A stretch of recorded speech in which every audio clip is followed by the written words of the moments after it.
In this session, we're going to solve the whole tutorial sheet 2.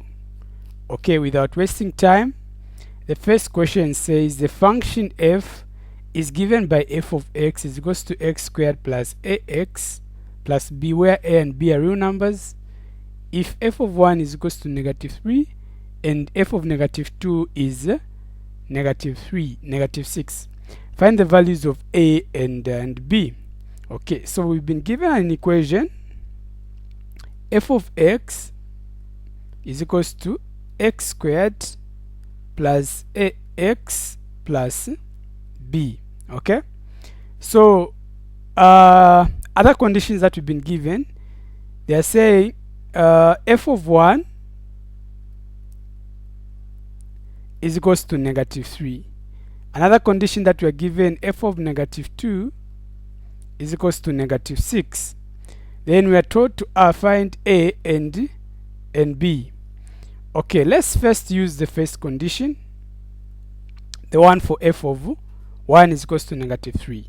So we're going to write f of 1. Wherever there is x, we're going to be replacing 1 in this expression. Okay, so let's just do that. So we have 1 squared plus a 1 plus b. Okay, when we solve, 1 squared, that is just 1, plus a multiplied by 1, that is just a, plus a b, like that. Now we're told that this whole expression is equals to -3. Okay, so where there's f of 1, we're just going to place -3. Okay, then let's put the like terms together.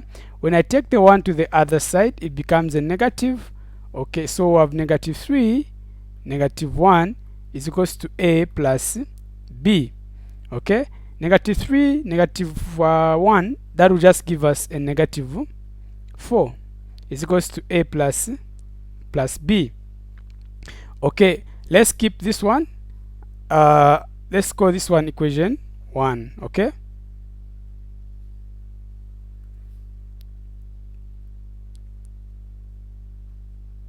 let's call this one equation 1. Okay, let's solve the other condition. We are saying f of -2 is equals to -6. Okay, so we're going to write again f of -2, okay, is equals to, wherever there is x in this expression, we'll be putting -2. Okay, so let's just do that. So we have -2 squared plus a -2 plus b.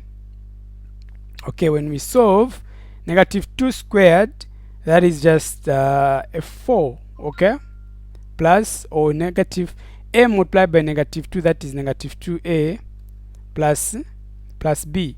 Now we are told that f of -2 is equals to -6. Okay, so we're just going to replace here, put -6, and what are we going to do? We're going to put the like terms together. Okay, when the 4 comes on the other side, it becomes a negative. So we have -6 minus 4 is equals to -2a plus b.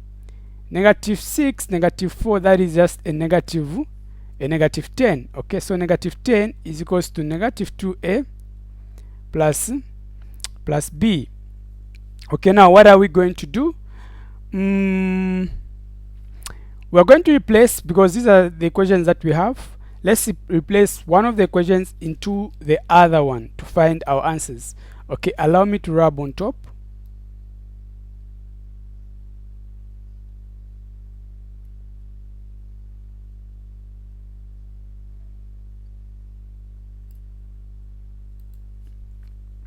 Okay, so which expression can we get? We can get the same one. A plus b is equals to -4. A plus b is equals to -4. Okay, we've gotten this one. So now what are we going to do? Let's make b the subject to the formula. We say b will be equals to -4 minus a, right? When the a goes on the other side, it just becomes a negative. Okay, Now that we have that expression, what are we going to do? Now that we have we can get this expression, and wherever there is b, we replace negative 4 minus a. Okay, so let's just do that. So we have negative 10 is equals to negative 2a plus our b is this expression. Okay, so we're just going to replace negative 4 minus a, then we solve. So we've got negative 10 is equals to negative 2a minus 4 minus a. Okay, so put the like terms together.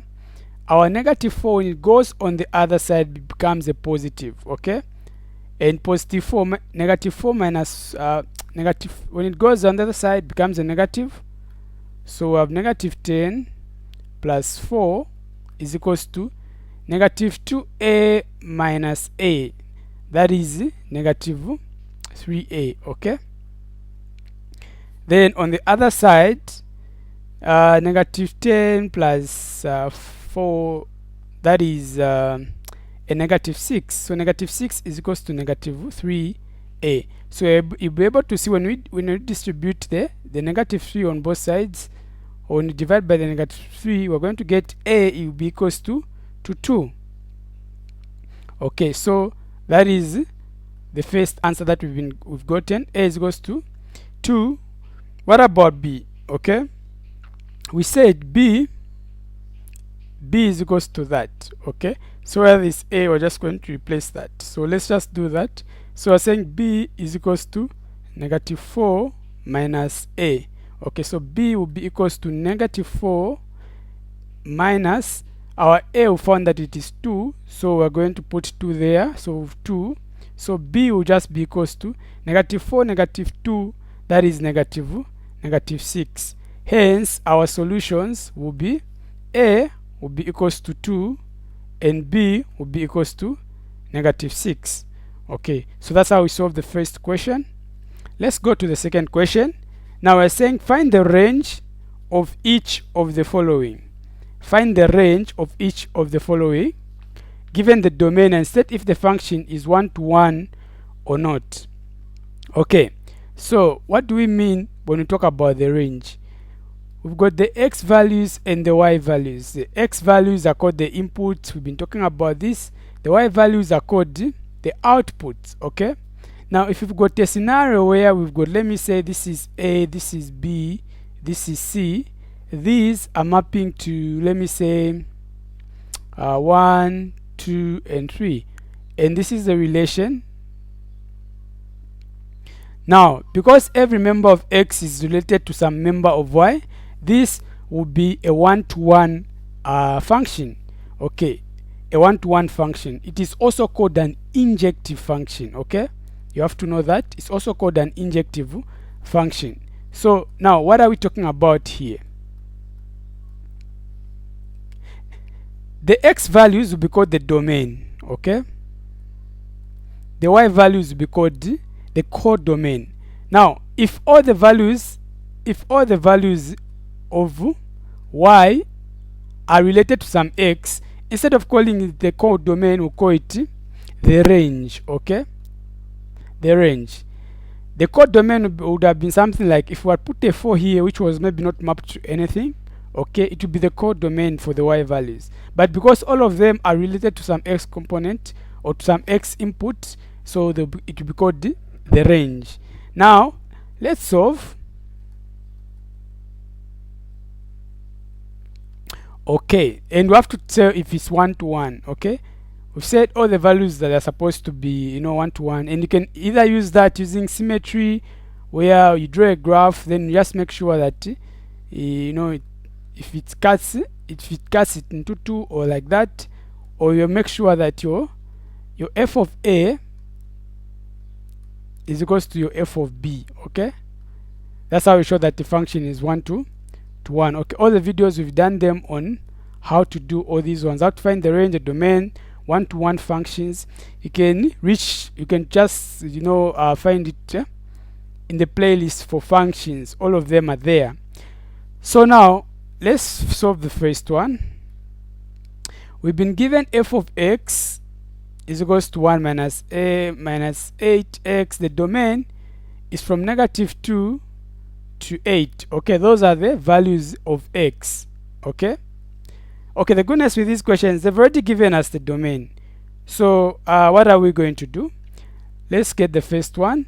We are saying for the first one, f of x is equals to 1 minus 8x. Okay, that they've already given us the domain, the range of all the x values. You're able to see that x values are starting from negative 2, and they're ending at x, that's ending at 8. Okay, so what are we going to do? Let's test all the values to find the values of y at those points. Okay, because these are points.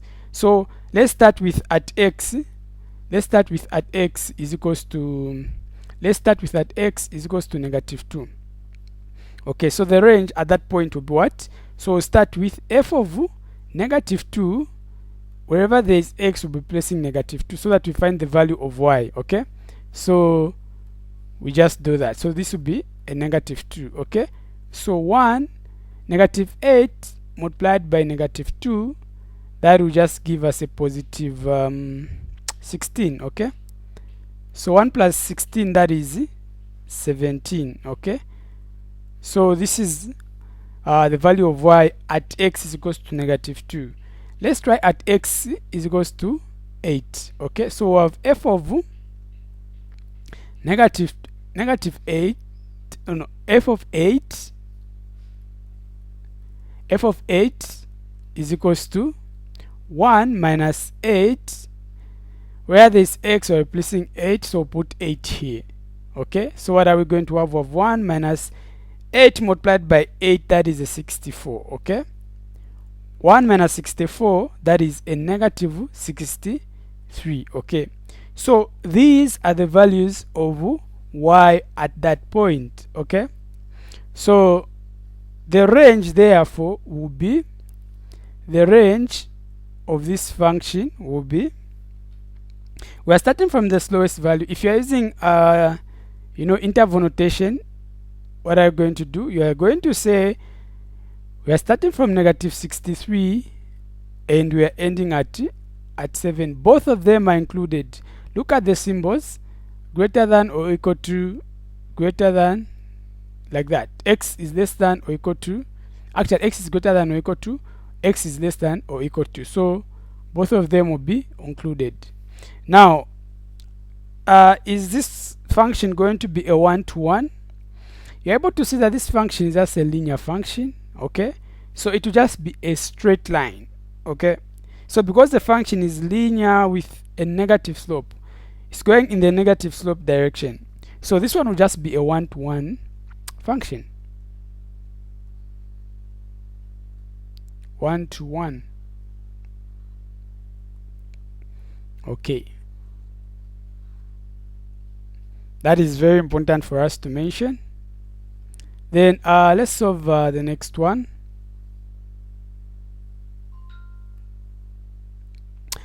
The next one is f of x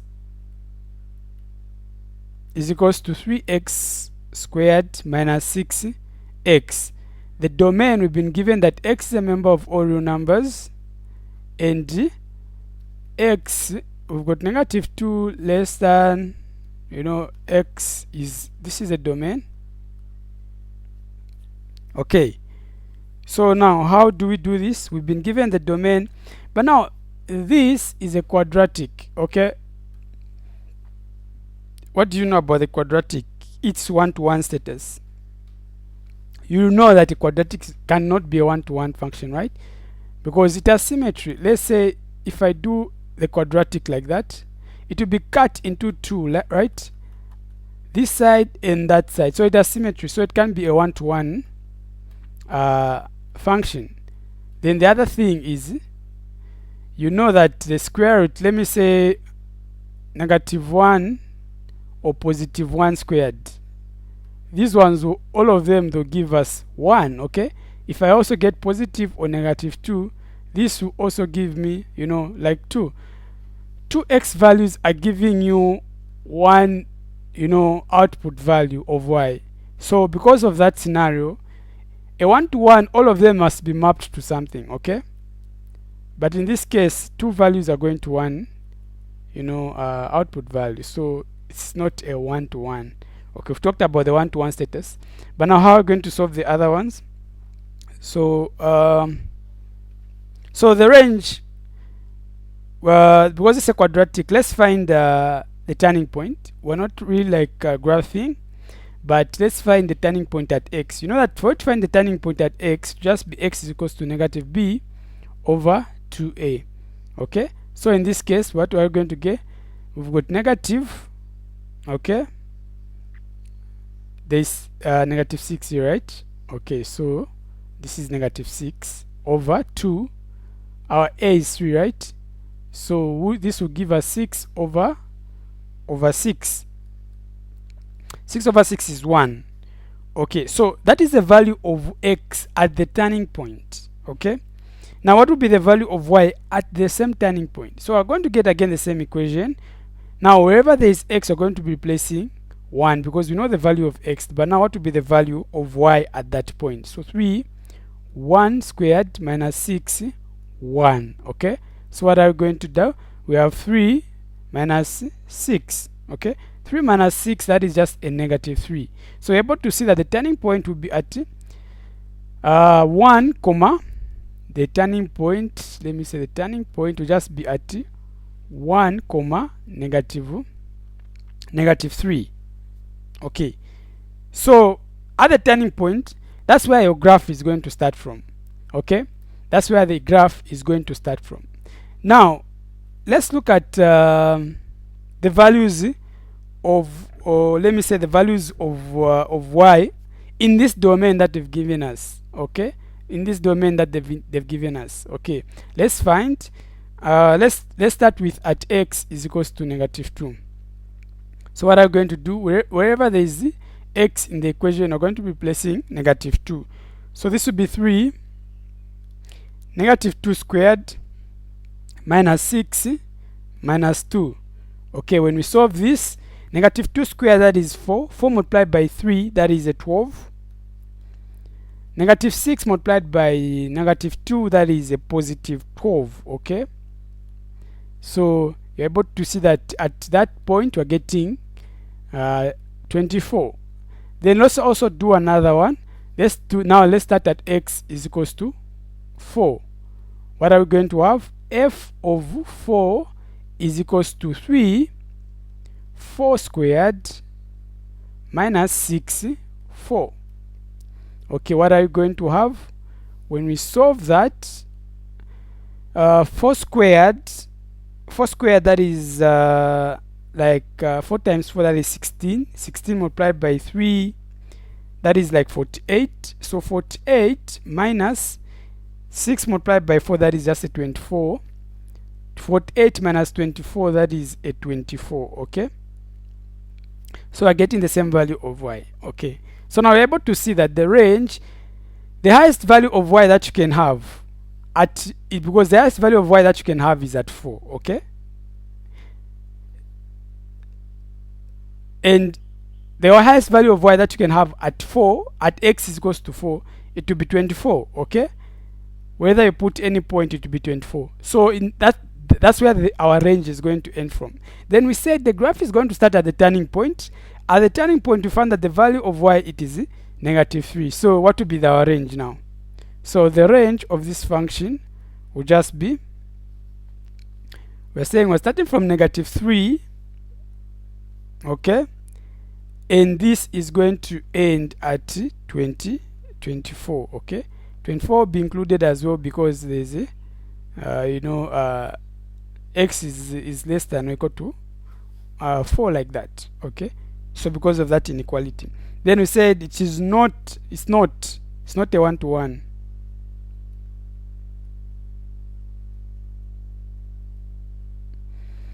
Okay, so that's how we solve this one.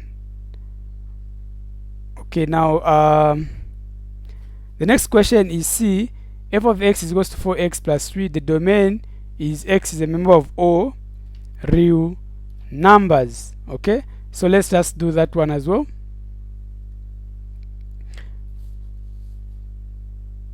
Okay,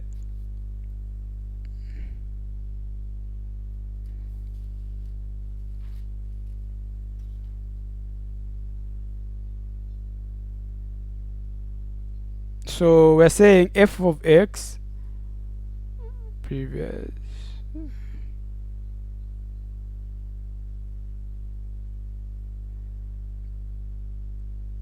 Okay, so we're saying c will be, is f of x is equals to 4 over x plus 3. The domain that we've been given for this one, it is x is less than -3. Okay, like that. X is less than -3. Now this is an equality and they've given you a rational function. Okay, so now what are you going to do? You know that for the domain, yes, this part should not be equals to 0. Simpler like that. But now when you're finding the range, it becomes a bit different. Okay, so what are we going to do? You can either graph it if you want. You know, there's the way we solve vertical, what do you call this one? Rational functions. So you make the denominator, you find the vertical asymptote, okay, and also the horizontal asymptote. Okay, for the vertical asymptote, equate what is on the denominator to be equals to 0. Okay, so we have x plus 3 is equals to 0. So our x in this graph will just be -3. Okay, the horizontal asymptote, when the value of y in the denominator is higher than the value of y, the value of x is high on the denominator than the value of x on the numerator, the horizontal asymptote will be at y is equals to 0. Okay, then when you graph this one, so let's test the values. Let's say this is our number line, this is -3, this is x plus 3. Okay, now if we get any number, and we put it in this, let's say we get a number that is greater than -3, and we put it here in this equation, what are we going to get? If we say x plus, we get any number that is greater than -3, let's say 0, what are we going to have? We have a positive, right? So we have a positive on this side. What if we get any number that is less than 3? We're saying here we have a positive that is less than 3, maybe let's say -4. Okay, what are we going to have? We have a negative, right? So because we have a negative, so this side we have a negative like that. Okay, so now which values do we want?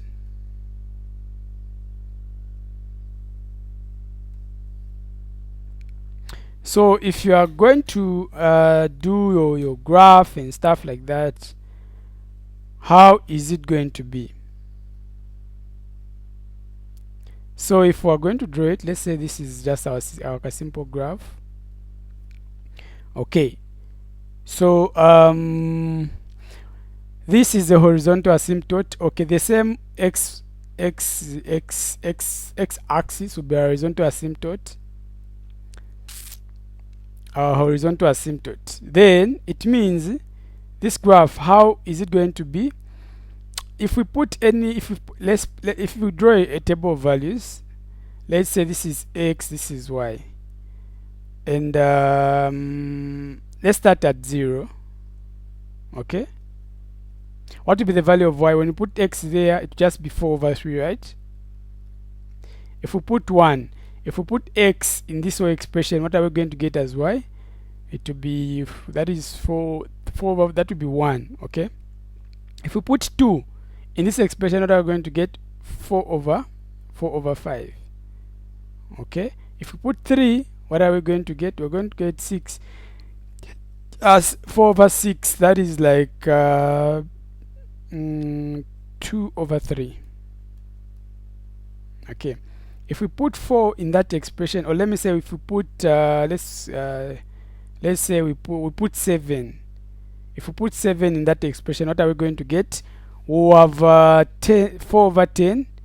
2 into 4, that is 2. 2 into 4, that is 5. Okay, so when you are going to graph this one, how is it going to look like?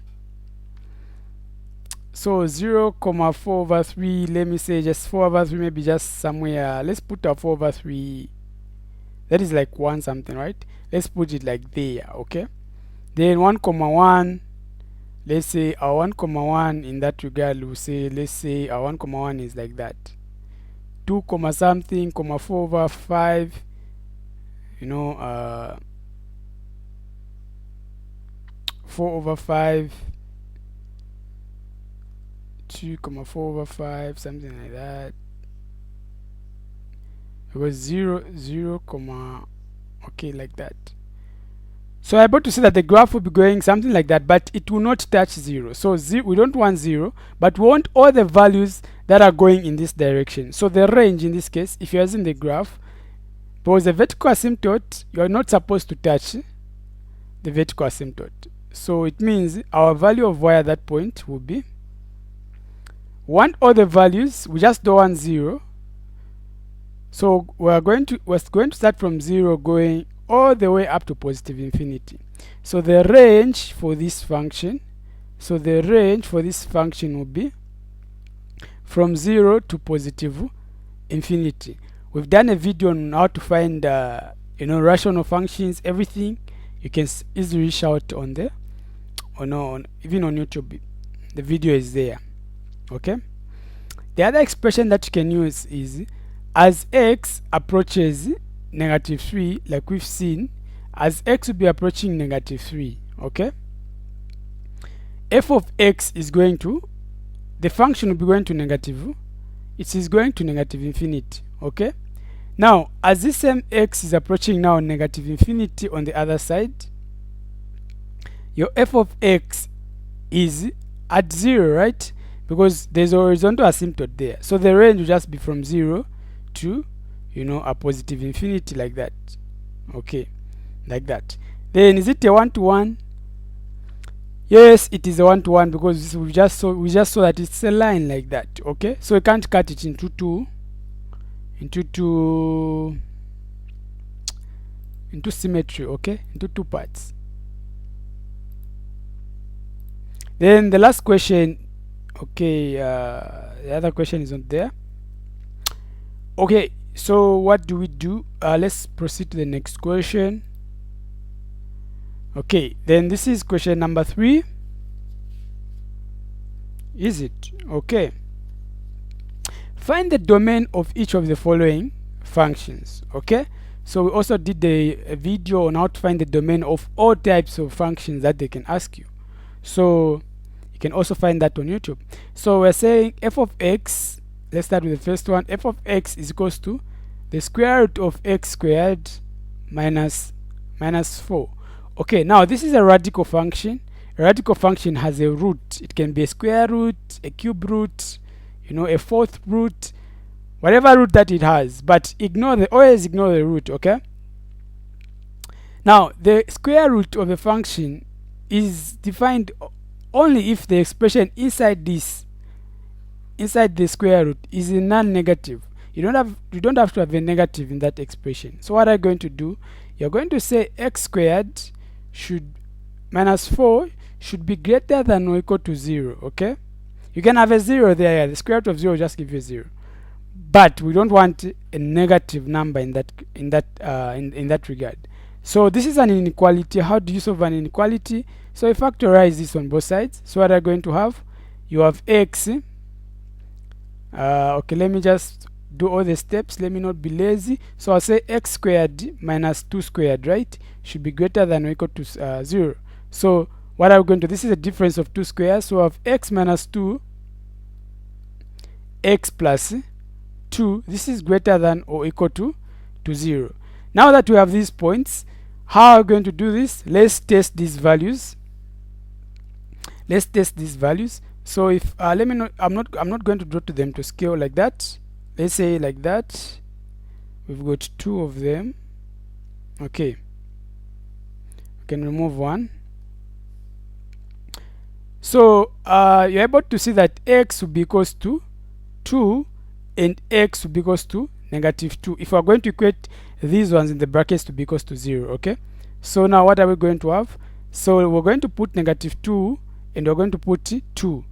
Then which expressions gave us these answers? We had x minus 2 and we had x plus 2. Now what were these ones doing? These ones were multiplying. Okay, so it means we're finding the product. Okay, so it will be the product of the signs. Now these ones that we've indicated here, they are called the demarcations of signs. Okay, so what are we going to do? They're just telling you where it's going to be negative and where it's going to be positive. Okay, so now let's start with -2. Which function gave us, or which expression gave us -2? It is x plus 2. So x plus 2. Now in this x plus 2, let's choose a number that is greater than -2. We see what it will give us, but it should be between -2 and 2. Let's say a 0. If you put a 0 here, it will just give us a positive number, right? Okay, so we have a positive here. Okay, now if you choose any number that is greater than -2, we put it there, maybe 2, or let me say 4, it will also give us a positive number. Okay, so here we also have a positive. What if we choose a number that is less than -2? Let's say -4. Okay, say -4 plus 2, it will give us a negative number, right? So because it's giving us a negative number, here it is negative. Okay, now let's do the one that gave us 2. The one that gave us 2 is, what have I done? Okay, the one that gave us, okay, the one, actually what I've written, these ones should be on top. Okay, but the function that gave us -2 was x plus 2. Okay, so this one should be negative. Let me just remove those ones. Okay, so this one is negative, this one is positive, this one is positive. Now the function that gave us 2 is x minus 2. Okay, that gave us this 2, it's x minus 2. So if we get any number that is greater than 2 and replace it in this function that gave us 2, what are we going to have? Let's say if we get a number, let's say a 4. 4 minus 2 will just give us a positive number, right? So here to be positive. Now if we get a number in between, what are we going to have? Let's say we get a 0. 0 minus 2, that would give us a negative number. So this will be a negative. If you get any number less than -2 or 2, let's say -3 or -3 like that, it also give us a negative number. So what are we going to have? Here we have a negative as well. So now what are we going to do? We're going to now multiply these ones to find the product of the signs. Okay, so if we do negative multiplied by negative, what are we going to have? We have a positive, right? So this will be positive. Positive multiplied by negative, what are we going to have? We have a negative. Positive multiplied by positive, that would be a positive. Okay, now we are saying we want all the values that are greater than or equal to 0. So we're getting positive numbers here. We're interested in positive numbers, but now it should be greater than or equal to 0. So we're getting all the values going this side. Okay, and the values going the other side like that. Okay, we just don't want a negative. Okay, so in that regard, what will be our domain? Okay, what will be our domain? So you're able to see that the domain of this function will just be this is negative infinity, right?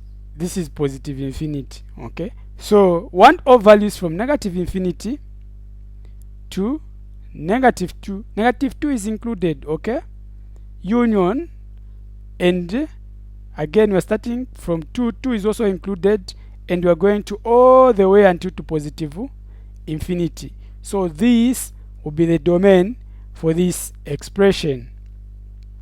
Okay, let's solve the other one.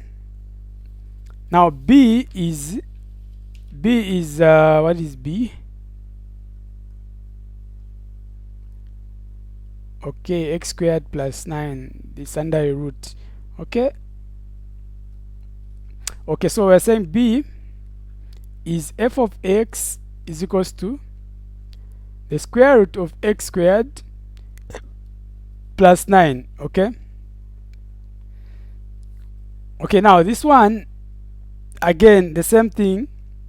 What is in the expression shouldn't give you, what is in the root shouldn't give you a 0. But now in this case we have a quadratic, so how are we going to do it? So you're able to see that okay, this expression is always positive, because if I say I get a negative number, let me say negative or positive 1 squared, where there is x squared here, they'll always be giving me positive answers, and I'll always have positive answers in the root, and that is fine. So it means everything exists, right? For the domain, everything will exist. So the domain in this case for this function will just be from negative infinity to positive infinity. Okay, then if you want to graph it, yeah, you get the same expression. This should be greater than or equal to 0, right? Okay, so you're going to solve it. Say x squared plus, it will be 3 squared, right? Is greater than or equal to 0. Or what you're going to do actually is you're going to take the 9 to the other side, so it will be greater than or equal to -9. Okay, so what are going to have? The square root of x squared, that will just be x, is greater than or equal to, it will be the square root of -9. Now you're able to see that x will be greater than or equal to positive or minus, that is like 3i, right? 3i. Now this is a complex number. Every time you find a complex number, just know that everything exists. Okay, everything will exist, because we don't want complex numbers. Okay, so that's how you also solve that one. Now how do we solve the third question? Third question is that, okay, 1 over, okay, so for C we are saying f of x is equals to 1 over x squared minus 2x minus 8. Okay, now this is a rational function. You can either solve it the way we just solved it, but again you can also just get the denominator. You know that the denominator should not be equals to 0, right? So you're going to say x squared minus 2x minus 8. This should not be equals to 0. Okay, so what I'm going to do, this is a quadratic expression. You can factorize. Okay, so you are going to find the product, the sum, and the factors. Okay,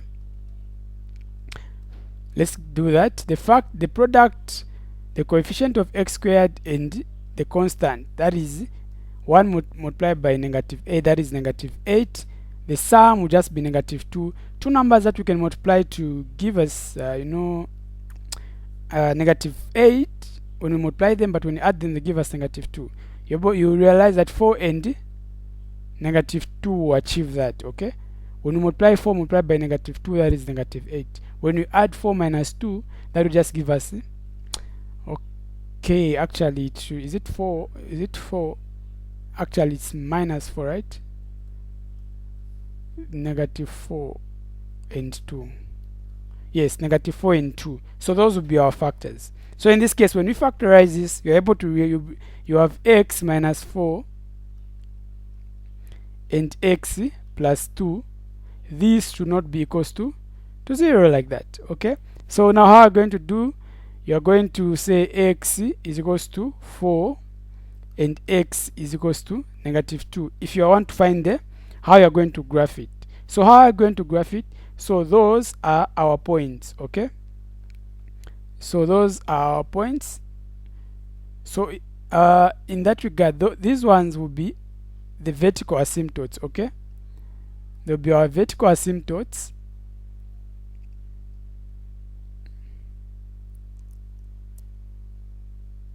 If I'm going to use the graph, okay, so let's say this is the -2 that we found,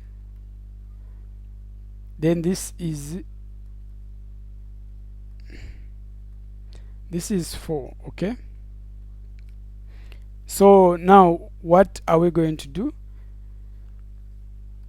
We're going to draw our table of values to guide us. Let's say this is -2, this is 4.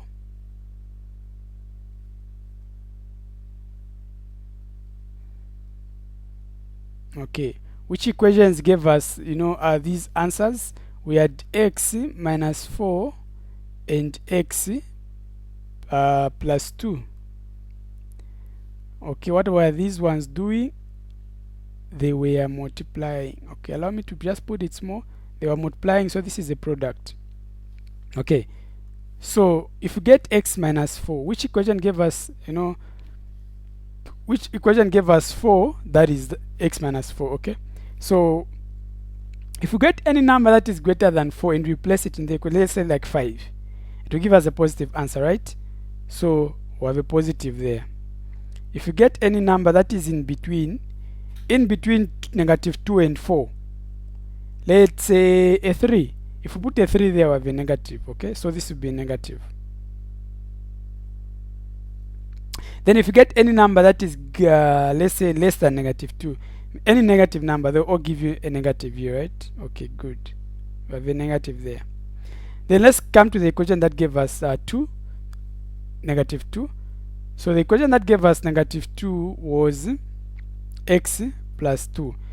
If you get any number that is greater than -2, let's say in between -2 and 4, let's say the same 3, and we put it there, it will have a positive number, right?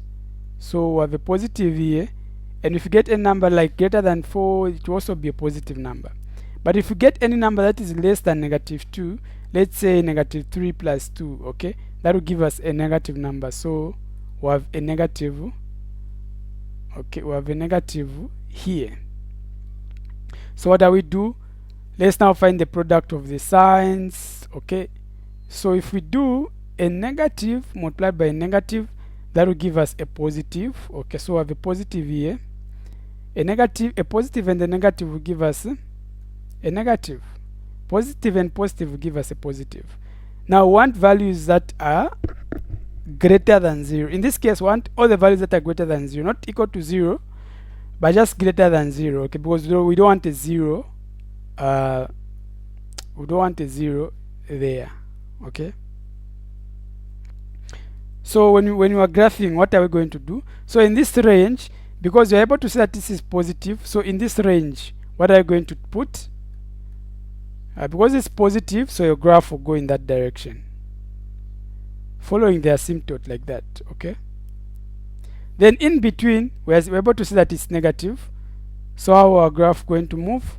So our graph is going to move, but it's not going to touch the horizontal asymptote.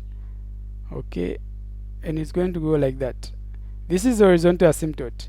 For the horizontal asymptote, like we said, if you are down here, the value of x is greater, you have x squared, and this is just less like that. What are you going to do? Your horizontal asymptote will just be at y is equals to 0. So our horizontal asymptote is, so our graph should not touch this line. Okay, that's what we're talking about. Then what about the other region gave us a positive, so it means we're going to move just in the positive direction like that. So this will be our graph. Now what will be our domain? So our domain therefore now will be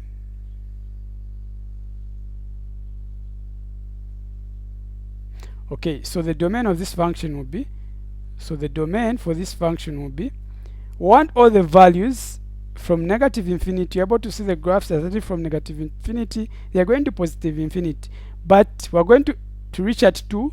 We don't want 2, okay, because it's a vertical asymptote. Okay, union Negative 2 again, we're going to reach at 4, right? Then from 4 union again 4, then we're going to positive infinity, okay? Like that. So that's how we're going to solve this one. Now, how do we solve the other ones?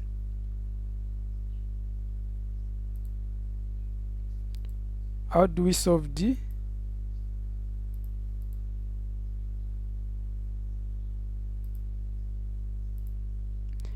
D is that. Okay, so let's just solve that one.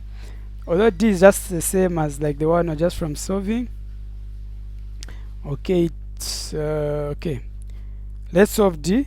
So D, we're saying f of x is equals to 3 over x cubed minus 16x. Don't forget, or x to the power 3 actually. Okay. So this is a polynomial. We've done videos on the polynomials, you can do that. But since this is also a rational function, so again, you're just going to operate on the same, you are going to write on the same protocol of saying, you are going to find the horizontal asymptote, okay, where you're not supposed to touch the y-axis. So you look at the power of x, the highest power of x is 3, here the highest power of x is 0. So when it's like that, the horizontal asymptote will just be at y is equals to 0. Then the vertical asymptote, you get the expression that is down and you equate it to 0, okay? And the denominator in this regard cannot be 0, right? So you're saying it will be x cubed, or x to the power 3 minus 16x. This should not be equals to 0. And if we're going to solve this one, we're going to factorize. Let's factorize x on both sides. So we have x here remain with x squared minus 16, like that. Okay, this should not be equals to 0. Again, we can do something that is in the bracket. X, we say x squared minus 4 squared, okay, should not be equals to 0. So again, we have x. What is in the bracket is the difference of two squares. So we have x minus 4, x plus 4 should not be equals to 0. Okay, so these will be our points. So one of the points will be, if we're going to test the values, one of the values will be x is equals to 0, okay, or x should not be equals to 0 in this case. The other thing is x should not be equals to 4. The other one is x should not be equals to negative 4. So from this one, you can be able to tell the domain. If you want, you can write it. You want all the values from negative infinity. You are going to reach at the lowest value that you have here in this x's, or x. We've got negative 4. When you reach at 4, you unite, and you're going to go at negative 4. You don't want these values because those will be our vertical asymptote. Okay, union, and you're going to go at 0, 4, and you're going to say union. You're going to start at 4 and going to positive infinity, like that. Okay, so that's how that would be our domain. Okay, so if you are in a hurry like that, you can do that. But now let's just solve everything. We don't want to leave anyone behind. Let's just solve everything. So if we're going to draw our table of values, the same scenario. So the lowest value, we've got 3 values, right? So let me say like that.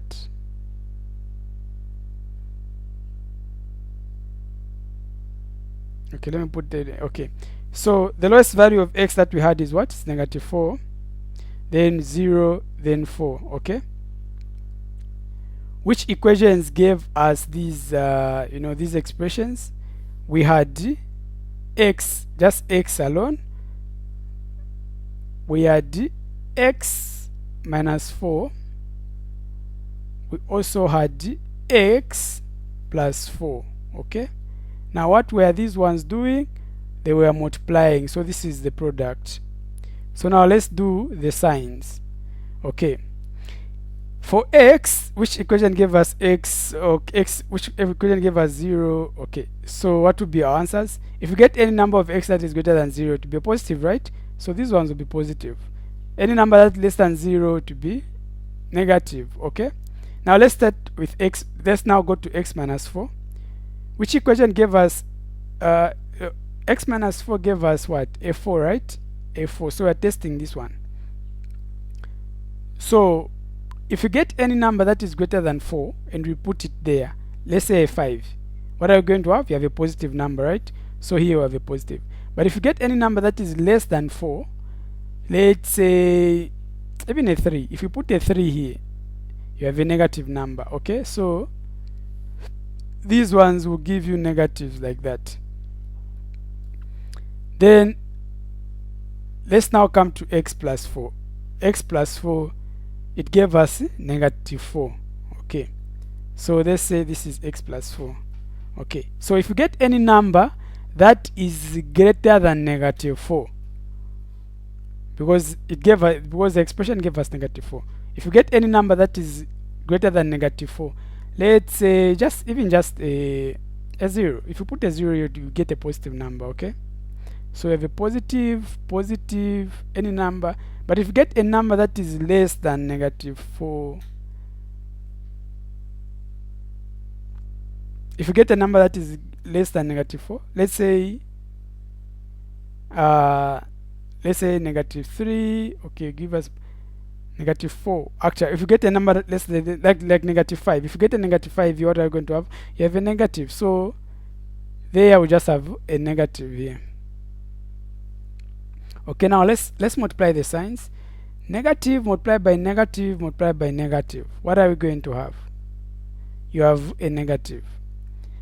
Negative multiplied by negative, that is a positive, multiplied by positive, that would be a positive. Okay, so here we have a positive. Positive multiplied by negative multiplied by positive, that will just be a negative. Okay, positive multiplied by positive multiplied by positive just be positives. Okay, now what values do we want? Okay, so if we're going to draw our graph, allow me to wrap this part. We use it for the graph.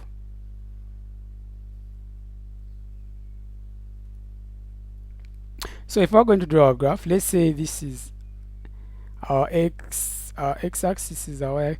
Okay, apologies, not drawn to scale. Okay, then the lowest value that we had for that was negative 4. Let's put the points. Then the other one is 4. The other one is at 0. Okay, so let's put out, these are the vertical asymptotes where the graph should not touch the x-axis or the x, like that, the vertical asymptotes. Then another asymptote, it is at 0, right? So this will be 0.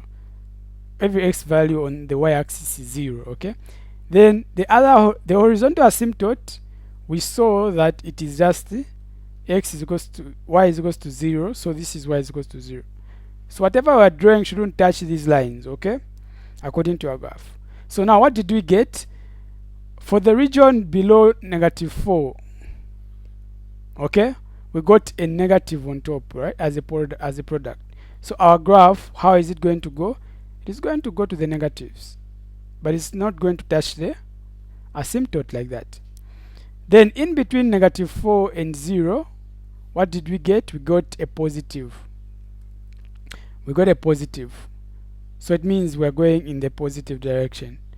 Okay, so it is this region.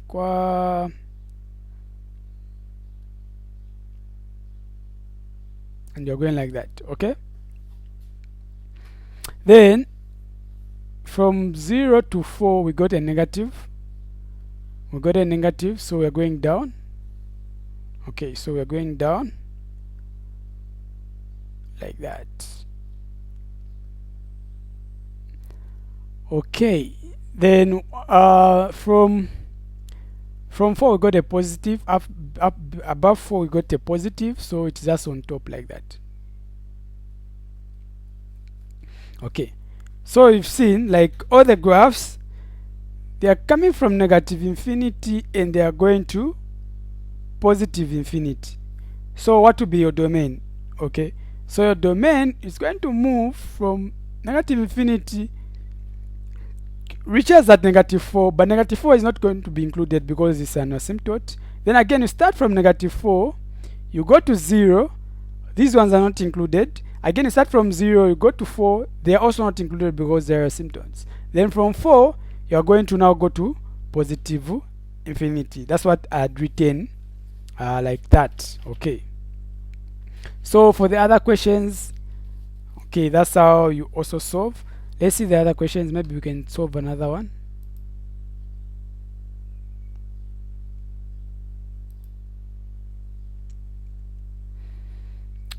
Okay, let's solve this interesting one.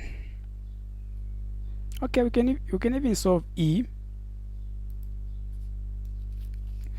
E is f of x is equals to the square root of 2x squared minus 5x minus 7.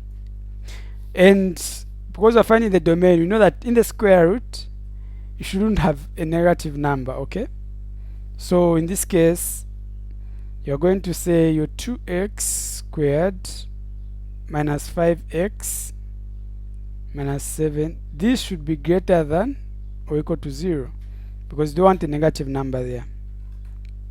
So now how can we find now the values of x so that we come up with a diagram? Okay, I think for this one we're going to use the quadratic formula because I can't see 2 multiplied by negative 7, that is 14, and 5, two numbers that you can add to give you negative 5, and when you multiply them they give you negative 14, so it won't work. So we're going to use a quadratic. We'll not be lazy, we'll solve it. So saying x is equals to minus, okay, our b in this case is negative 5, so to be positive or minus the square root of b squared, that is negative 5 squared, minus 4ac, our a is 2, our c is negative 7, over the whole expression over 2, our a is 2. So our x will be equals to positive 5, positive or minus the square root of, okay, let me do this one on a calculator. Okay, that is 5 squared, that is just 25, plus 4 multiplied by 2, that is like 8, 8 multiplied by 7, that is like 56, and there's a negative and a negative, so they'll give us a positive. Okay, so that will give us a positive, so we have a positive 56. Okay, so x is equals to 5, positive or minus the square root of, don't forget there's a 2 multiplied by 2 down, which is just a 4. The square root of 25 plus 56, that is like 81. The square root of 81, that is about 9, right? Okay, so we have x will just be equals to 5, positive or minus the square root of 81, we said is 9, positive or minus 9. Okay, good, over 4. What are we now going to have? So 5 plus 4, 5 plus 9, that is like 14. 14 divided by 4. One of the answers that we'll have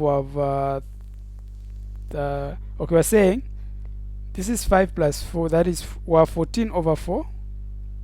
Then the other expression, when you say 5 minus 9, that is like a negative 4 over 4. So we have two answers. Negative 4 multiplied by negative 4 divided by 4, that would be a negative 1. 14 divided by 4, that would be, let me use my calculator. My calculator is giving me 3.5. Okay, so these are the values that we find. Okay, now how is it going to be? Okay, since this is a quadratic, we can just graph it if we want to make our work easier. Let's say this, allow me to rub this part.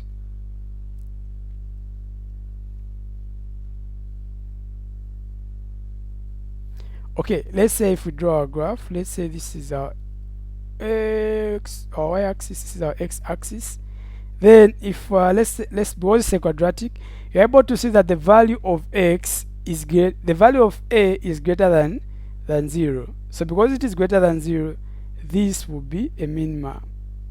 Okay, so it will be a graph that goes like that. Okay, it will have a minimum point. So it will have a minimum point, but is it passing at 0? How do we know? Okay, we've got points, we've got -1, and we've also got like 3.5. Now how is our graph going to pass? We have to know where it's cutting the y-axis, right? If we get the whole expression and wherever there is x we put 0, you will see that we have a -7. So it's going to cut the y-axis at -7. So let's say -7 is somewhere here. Okay, so meaning our graph will just be something like it passes through 1, it goes and goes like that. Okay, like that. Good. So our -7 will be something like that. Okay, then it will have a turning point. Okay, we're not are we really interested in the turning point? No. Okay, so you're able to see that we want all the values. In this case, want all the values because it should be greater than or equal to. So we want all the values from -infinity. This graph is starting from -infinity, you're able to see, and it's going all the way to +infinity. So we want all the values. So the domain for this function will just be want all the values from -infinity. Okay, from -infinity to -1. -1 is included. Okay, union 3.5 going all the way to +infinity. Okay, so this will be the domain for this function. Okay, hope we are good on that one. Okay, so that's how we solve. Let's look at the last one. Okay, there's the last one, x to the power. Okay, it's the same thing. This is a quadratic, so just solve it the way we solved it, and you come up with a graph, and after you find your graph, it's just going to go the same way. Okay, let's go on question number 4. We are saying the range, find the range of each of the following functions. Okay, now the range, we've been finding the range. We've not been given the domain in this case. The other one were given the domain. Okay, so now for these ones, we're finding the range of each of the following functions. So let's start with the first one. We've been given a. We've been given a is equals to we're saying f of x is equals to x squared plus 7. How do you find the range? This is a linear, no, this is a quadratic expression. So this is a quadratic function. So now we know that when a is greater than 0, the function opens upwards, right? It will have a minimum point. So if we're going to draw this one, because I'm just trying to find the range, I'm just going to use graphs. Okay, if we set the whole expression to 0, if we put wherever there's x, the first value of always start from 0. Okay, so when we get the function, we set f of 0 is equals to 0 squared plus 7. 0 squared, that's just 0, 7 just be 7. So it means the function will start at 0, 7. Okay, the function will start at 0, 7. So let's say this is 7. Okay, that is 0, 7. So because it is a quadratic, so, and you look at the value of x here is positive, so it's not going to go downward, it's going to go upward. Okay, so it's going to go in this direction, and because it's quadratic, it's also going to go the other way around like that. Okay, we've wrapped our 7, but yeah, so we're saying this is 7. Okay, now what will be our range? We're able to see that, you know, since the graph is starting at 7, the highest value, the the lowest value that you can have for y, because the range are the y values, right? The lowest value that you can have for y is 7. Okay, 7. Now is this 7 included? Yes, it's included. Okay, so we're starting from 7 and we're going all the way to positive infinity. You're able to see that the graph is going to the positive infinity like that. So like that. So this will be our range for this function. What about the second one? We are saying f of x is equals to 16 minus x squared. Okay, now is this a quadratic? It's also a quadratic. Okay, so now, but in this case this one has a negative. Okay, x squared has a negative. So because it has a negative, your a is less than 0, so it will be a maximum. Okay, to open downwards. So what are we going to do? So if we're going to draw this one, how are we going to draw it? Let's say this is our graph. Okay, so the lowest value of x that you can have, or the actually y, because we're finding the range, right? This was the range, so we're finding the range. The lowest value of y that you can have, set the whole expression to 0 wherever this x, put 0. So f of 0 is equals to 16 minus 0 squared, so 16. So starting from 16, so this will be 16. Okay, now is it going to open downwards or upwards? Okay, we've seen that the value of x is negative, so it's going in the negative. The function is going in the negative direction. Okay, so it's going downwards, so it's going to go like that, and it's going to go like that.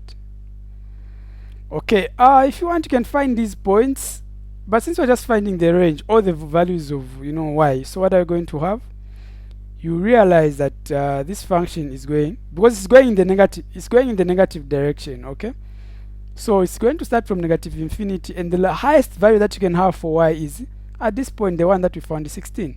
So it is going to start, the range will just be from negative infinity until to 16. 16 will be your highest value. Okay, so this will be the range for this function. Okay, what about the other one?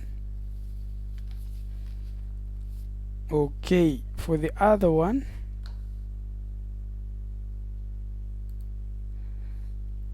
okay, so c is,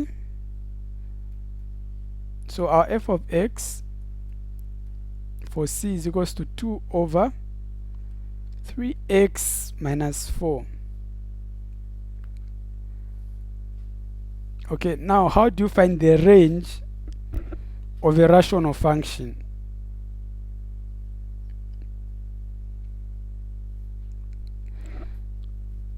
So what do? You make sure that, because it's a rational function, so you have to find the inverse of this expression. Okay, when you're finding the range. Okay, so what are we going to have? F of x will be y is equals to 2 over 3x minus 4. So what are we now going to have?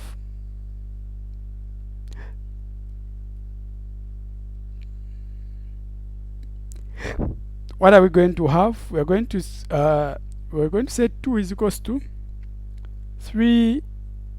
3xy minus 4y.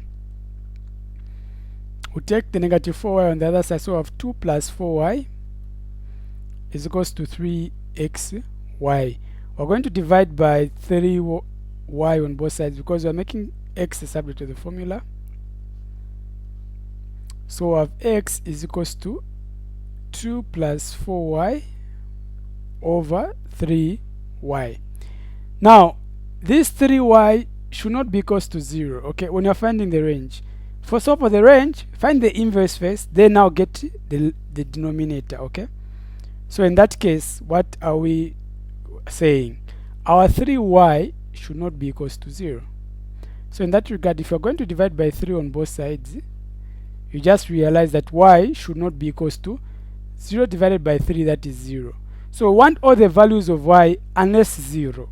So it means the range now will just be, want all the values from negative infinity, but we don't want 0, okay, union 0, and we're going all the way to positive infinity. That will be the range. Okay.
Okay, so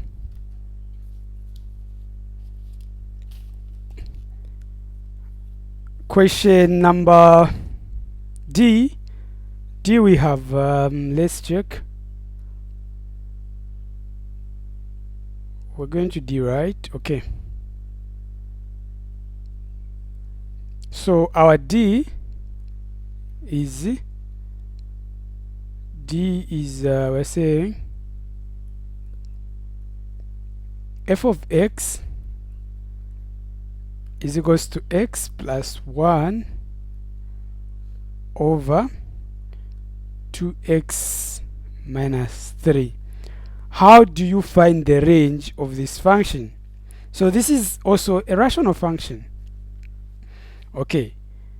Now in this case, you don't want again the denominator to be 0. Okay. So it's the same way you can find, you can make x a subject of the formula. You make x a subject of the formula. Okay, so let's just do that. So what I'm going to do is say y is equals to x plus 1 over 2x minus 3. Hope it won't give us. Okay, so we've got x plus 1 is equals to 2xy minus 3y, and we make x a subject, so it will be x. If I take the 2x to the other side, Okay, okay, okay. So to be negative 2xy is equals to, you have negative 3y on this side minus 1. Okay, then what do you want? You want to divide, you want to make x a subject, so you're going to factorize x. So we have 1 minus 2y is equals to negative 3y minus 1. So we're going to divide minus 2y on both sides, 1 minus 2y on both sides. So our x will be that.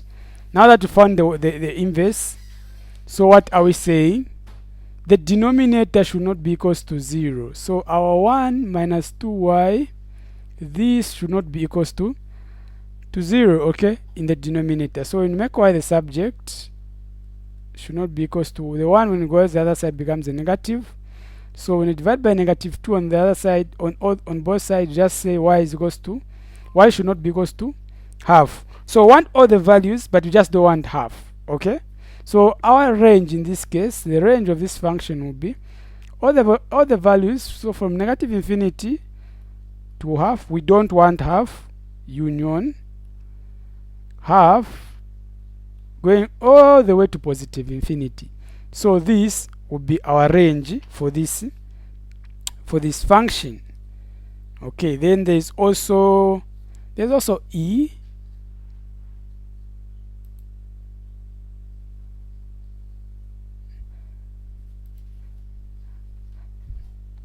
There's e.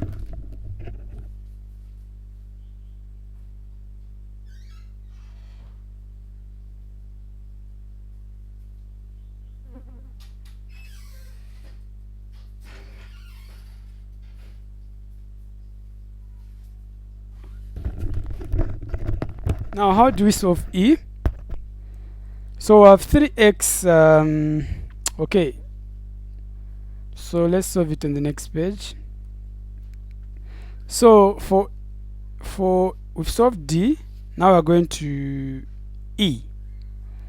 Now how do we solve e? Is we're trying to find the range of f of x is equals to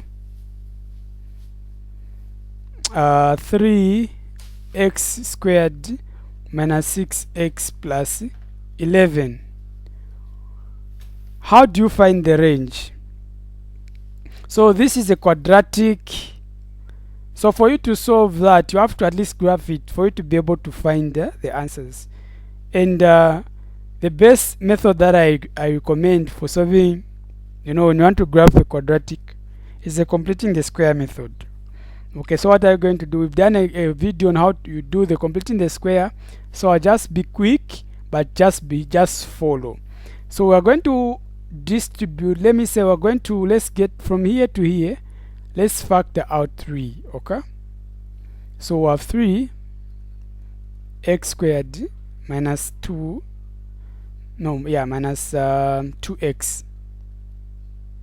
okay, plus 1, or plus 11 actually.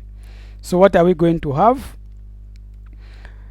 We are going to get the half of this one, the half of 2, or the half of negative 2. That is just like negative 1, and we are going to square it and subtract it like that. Okay, so let's just do that. So we're going to have our 3.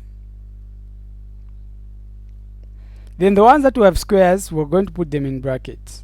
Okay, let me just do it the usual way to avoid confusing people. So let's write the whole expression. So we have x squared minus 2x. The half of that, the half of negative 2, it is negative 1, right? So negative 1, we're going to square this, and we are going to subtract by that plus, this is in brackets, plus 11. Okay, then whatever has the squares, we put them in the same bracket. Then we ignore the 2x. So we have x minus 1 squared. Okay, like that. Then we have a negative, we have minus 1 there. When you say 1 squared, it will just give us negative 1 squared will be 1, then there's a minus, so it will be like that. Then what do we have now? So this is our expression actually. Okay, then there's a plus 11 there. So okay, this bracket is not there actually. So what are we going to have? When you distribute the 3, you're going to have 3x minus 1, this is squared. The 3 will also go multiply with a negative 1, right? So it will be negative 3 this side. Remember the 11 is just alone, so I'm just going to put it like that. So now what do you have? You are going to have 3, your x squared, or your x minus 1 squared, negative 3 plus 11, that is just a positive 8. So this is the graph that we have. We always want it to be in the form of a x plus p squared plus q.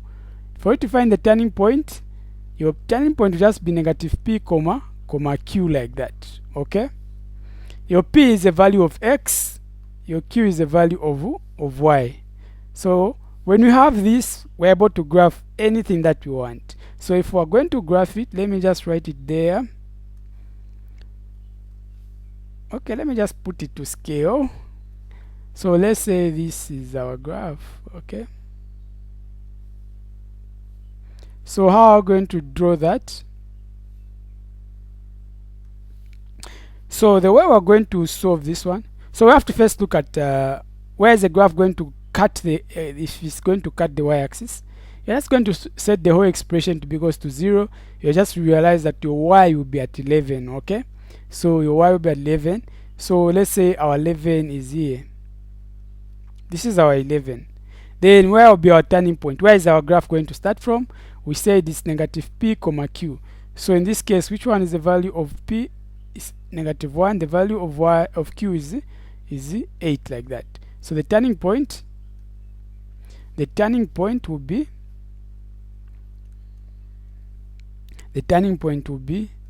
we're saying negative p, but in this case it's negative 1, so it will just be 1, right? Comma a q which is just 8. So the turning point will be at 1 comma 8.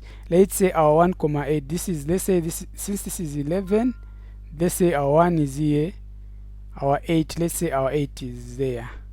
So let's say that cap point is here, like that.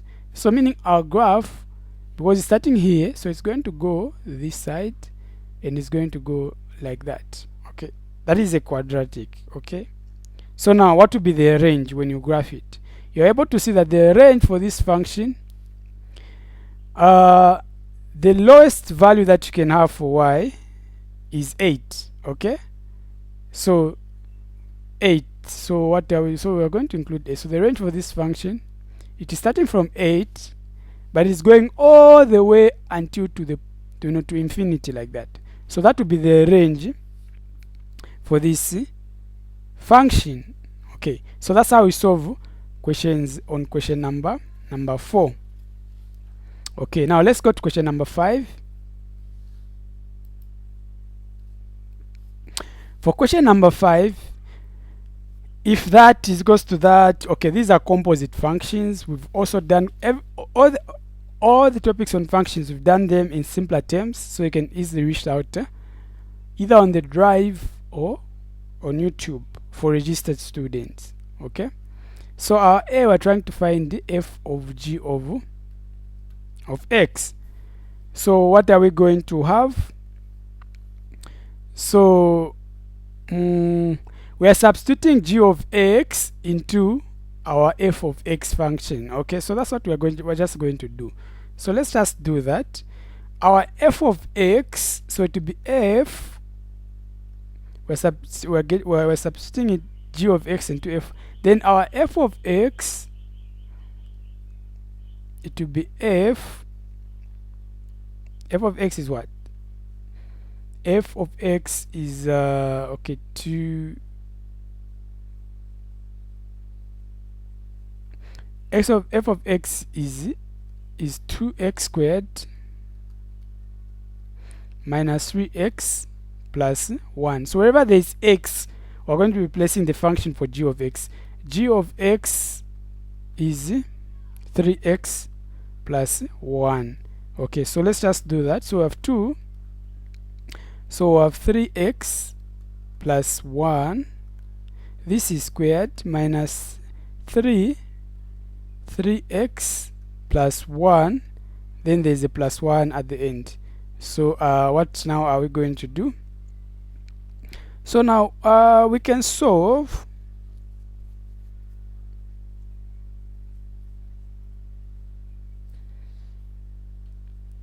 Okay, so we have 2. When we expand 3x plus 1 squared, what do you have? So just make sure that whenever they give you a square like that, the 2 should fall on 3x, find that, and the 2 should also fall on 1, and multiply 2 multiplied by 3x and multiplied by 1 like that. So that's how we are going to solve it easily if you are in a hurry, like the way we are. So we have 6x, it will be 6, it will be 6, it will be, yeah, when you expand it like that, what are we going to have?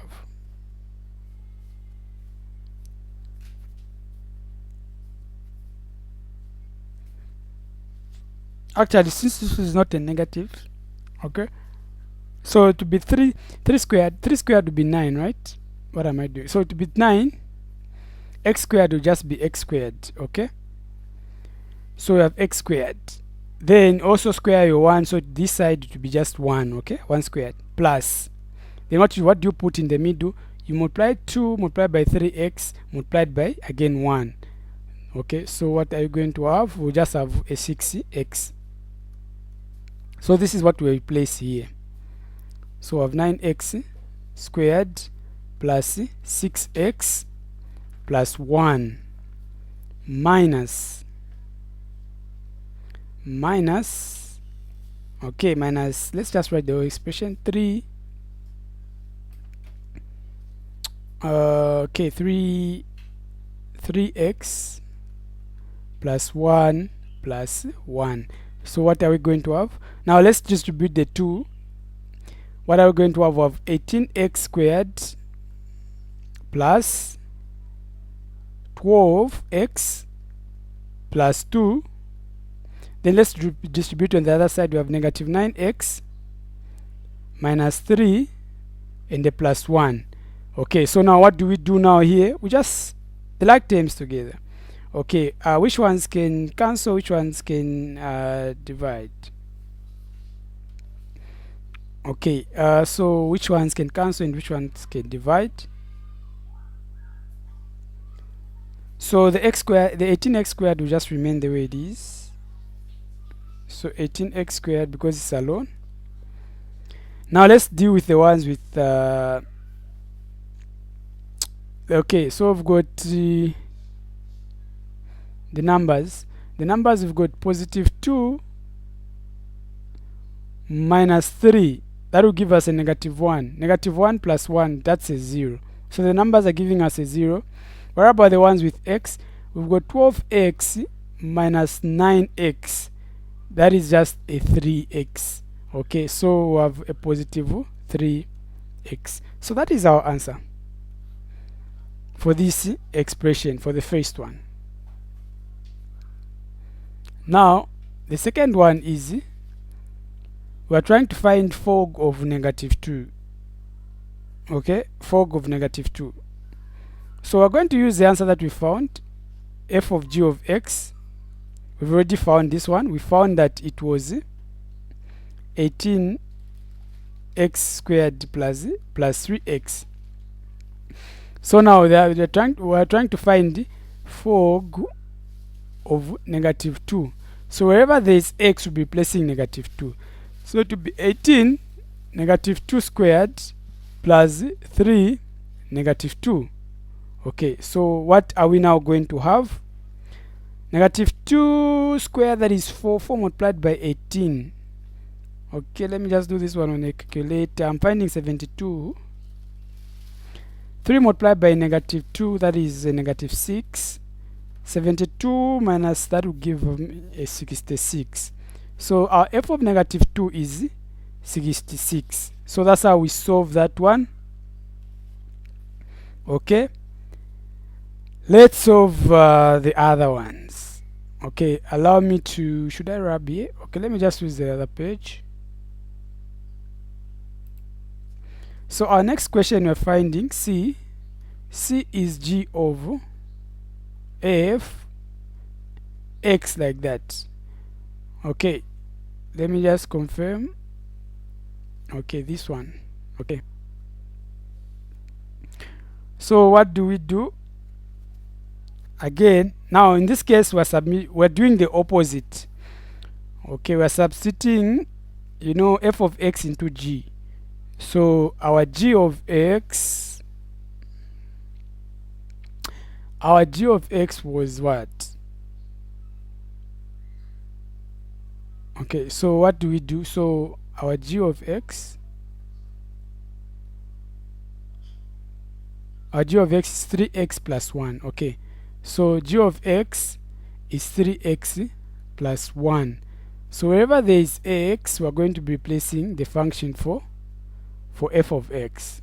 Okay, so let's just do that. So we have 3, then the function for g of x, for f of x, was 2x squared minus 3x plus 1. So now we also put the plus 1 at the end, so plus 1. Then we solve. Okay, so we've got when you distribute the 3, we have 6x squared minus 9x plus 3 and the plus 1 at the end. Okay, so now what do we have? 6x squared, okay, minus 9. Now this is a quadratic, so we're just going to end at 6x squared minus 9x, 3 plus 1, that is just a 4, so plus the 4. So this will be our answer, like that. Then what is our D?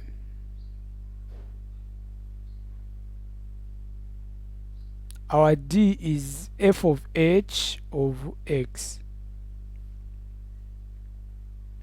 Okay, let's do that. So we are finding f of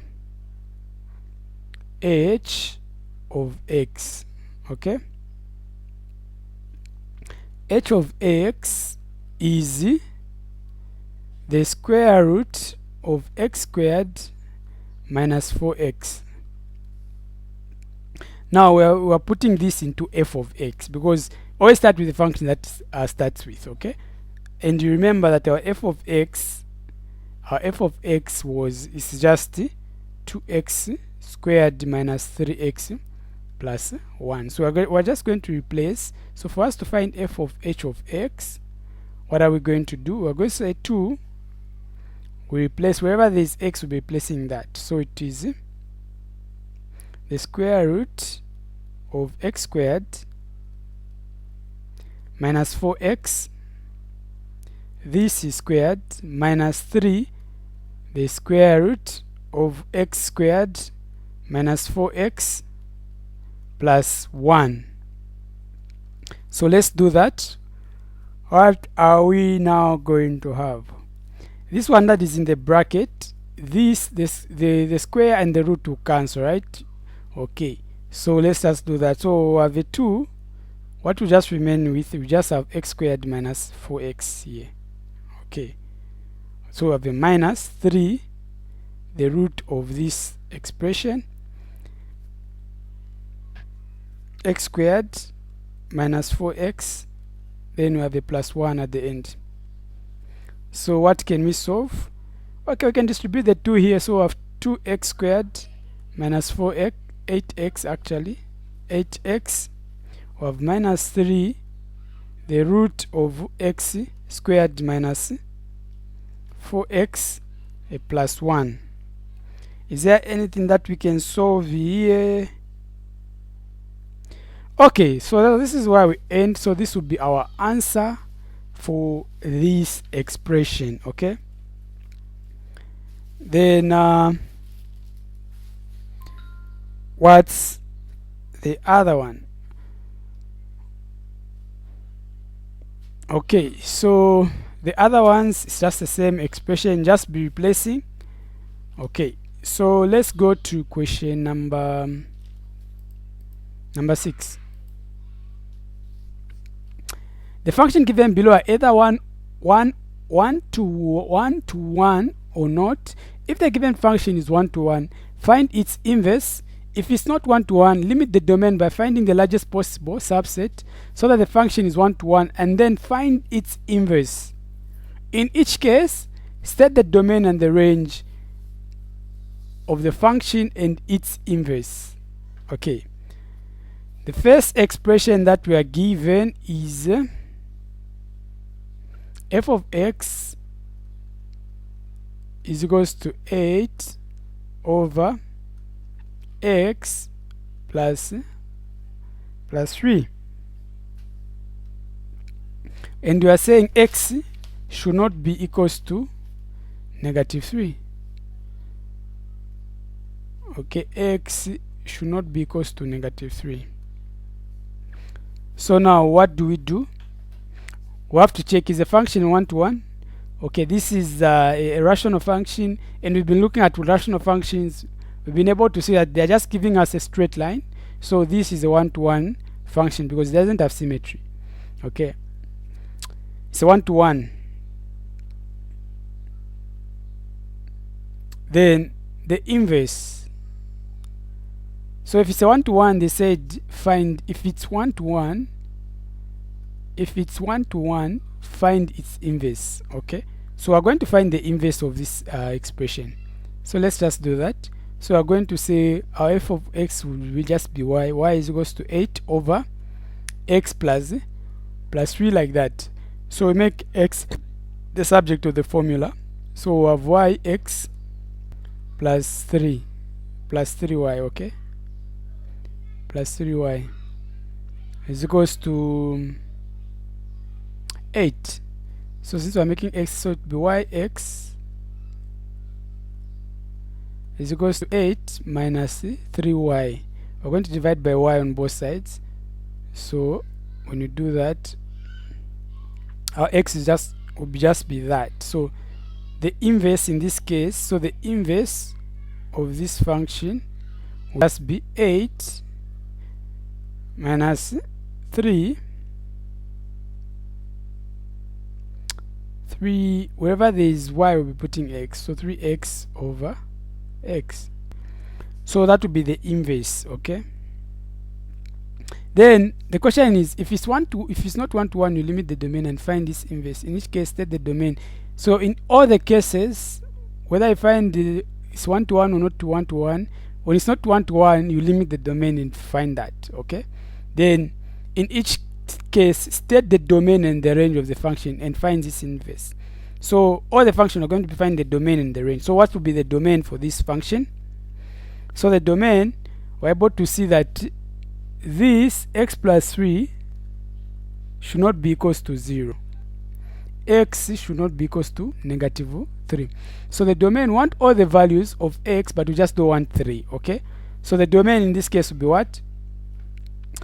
The domain will be from -infinity to -3, okay, union from -3 to +infinity. Okay, that's how we are going to represent the domain. Okay, then the range, what would be the range? At least we've already found the inverse, which makes it easier. So for the domain, for the range of a rational function, find its inverse, then get what you have and find so the y should not be equals to 0. Okay, so y should not be equals to 0. In this case, want all the values of y, but we just don't want 0. So what are we saying? All values but not y, not 0. So we're just going to write, so the range for this function is going to be, you want all the values from -infinity, you don't want 0, union 0 to +infinity, all the values like that. So that's how you're going to solve that one. Then let's solve the next one. Okay, let's solve the next one on the second page, just for it to be clean. So the next one is f of x is equals to 6 minus 3x. So this is a linear function. So for a linear function, you know it's just a straight line. So because it's a straight line, you're going to be having one x value, one y value, one x value, one y value. So it will just be a 1-to-1. Okay. Now, because we found that it's a 1-to-1, so what are you going to do? Again, you're going to find the inverse. That's what they told us. So let's find the inverse of this one. So it will be y is equals to 6 minus 3x. We make x a subject to the formula. Let me take the negative on the both, on negative 3x on the other side. It will just be negative. It will be positive 3x actually is equals to 6. When I take the y to the other side, becomes a positive. It becomes a negative. So we have a negative y. I'll divide by 3 on both sides. So our x is equals to 6 minus y over 3. So that is x. So for it to represent it as the inverse, what are you going to do? You're going to say f inverse of x will just be equals to 6 minus wherever there is y, we're going to be replacing by x, so x over 3. So that would be the inverse. Now how do you find the domain and the range? Because it's a linear function, what have we been saying for a linear function? It exists for anything. Nothing that you can put in this function will make it undefined. Okay, so in this case the domain for this function will just be all real numbers. X is a member of all real numbers. Everything exists, or from negative infinity to positive infinity if you want. Then the range, what would be the range? Okay, so the range, because it's also a linear function, the range also exists for anything, because you've seen we have a positive number here, so everything will exist. Okay, there's 3 there, so all of them will exist because they're being divided by a 3. Everything will be divided by 3 on top, so we're going to have everything will exist. So the x is a member of all, y is also a member of all real numbers like that. So that's how we're going to solve that one. Then which other one can we solve?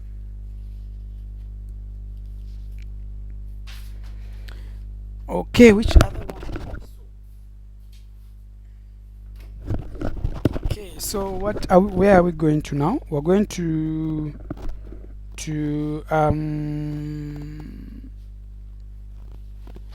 D. We're going to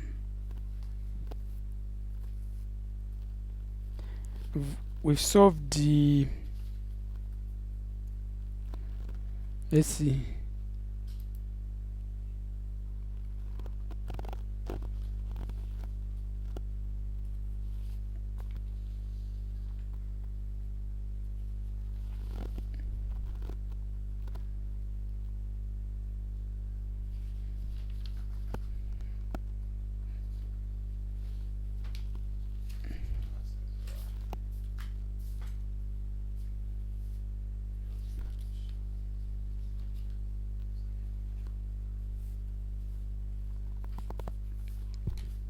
so we are solving f of x, that is c. Yes, so we are solving c. C is f of x is equals to x squared minus 8x, and x is greater than or equal to 4. Now this is a quadratic. For a quadratic, what did we say? It's not a 1-to-1, because you'll be having 2 values like that of x, giving you one y value. Okay, so about the vertex as well, you know that a quadratic will have 2 expressions, right, like that. So because it has a turning point, you have values this side and values that side. It has symmetry. You can cut it into 2, so it will not be a 1-to-1. Then they've said if we don't find that it is not 1-to-1, we restrict the domain. Okay, so how are we going to restrict the domain? X is less than or equal to 4. Okay, so now what are we going to do? They've said after we've restricted the domain, after we restricted the domain, what do we now do? We're supposed to find the inverse of that function. So let's find the inverse of this function.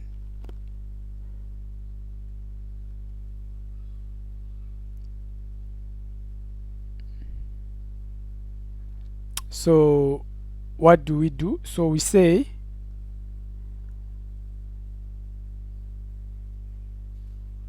y is equals to x squared minus 8x, right? Okay, how can we solve this one? Okay, this one looks like it's a quadratic. So now what do we do? Okay, can this one be solved the way we've been solving the other ones? Okay.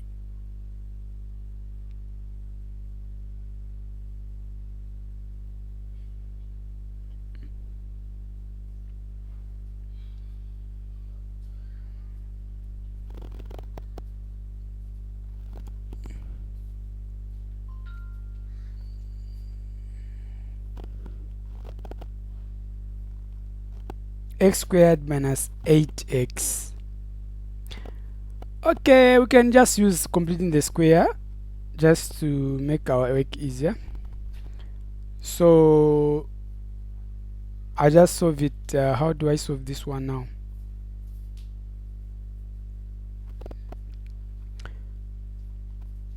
So it be y is equals to, if I use completing the square, x, okay, x, when I find the half of negative 8, that is a 4, right? And I square that, so it will be x minus 4 squared.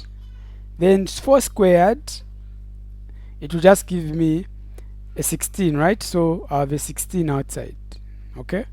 Using completing the square. Then for me to make x a subject to the formula, let me take the negative 16 to the other side. So I have y plus 16 is equals to x minus 4. This is squared, okay? Then what do I do? For me to remain with my x, I'm going to square root on both sides, okay? So in this case, x minus 4 will just be equals to the square root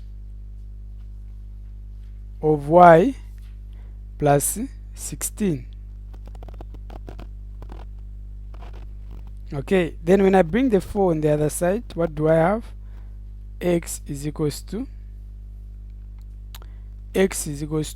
4, negative 4. This will just be positive or minus the square root of that, y plus 16, okay? So that will be the inverse of this function will just be, wherever there is x, we're just replacing, let me say wherever there is x, will be replacing, wherever there is y, replace x, so x plus 16, okay? So that will be the inverse. Now what will be the domain for this function? So it means you have to draw it, okay? You have to graph this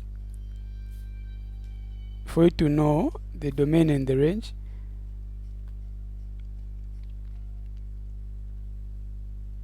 So where will be our turning point and where will the graph pass by? If we start from 0, 0 in the expression here, wherever there's x, we put 0. What are we going to have? We're going to have 0. So it means our graph will pass at this point, 0, 0. Okay, very important. Then what will be our turning point? Okay, our turning point, we know that is x is equals to negative b over 2a. Negative 8, actually to be positive 8 because there is a negative there. 2 multiplied by a, 2 multiplied by 1, that is 2. So that will just be 4. So this will be, let's say our 4, comma, okay, like that. That is the value of x there. What about the value of y? You set the way expression to be like that and you solve. So to be negative 4, comma, to be, actually it's this one, the inverse that we found. So when you put 0 there, what are we going to have? We have a negative 16. So negative 16 comma, so our graph is going to pass like that. If you want, you can also find, if you want, you can also find this point. But now we restricted the domain because this was like the symmetric point, right? At 4, right? Because that's the turning point. But now, how did we restrict the domain? We chose x is less than or equal to 4. So for us, we chose this part. We just want that part. We don't want the other part, because if we choose the other part also, it will make the function undefined, okay? Or it will not be a one-to-one. So what now do we do? What will be our domain when we choose that part? So for the range, for the domain, okay, let me say for the domain. So for the domain, we'll get all the values, because you've seen that they are going in the negative direction. So negative infinity, we're going to end at 4, right? Okay. Then for the range of this function, we're going to get all the values from negative infinity. The lowest value that you can have for x, for y actually at that point, we said it's negative 16, okay? Negative 16. That's the highest actually. So that would be the domain and the range for this function, okay? So let's solve other questions.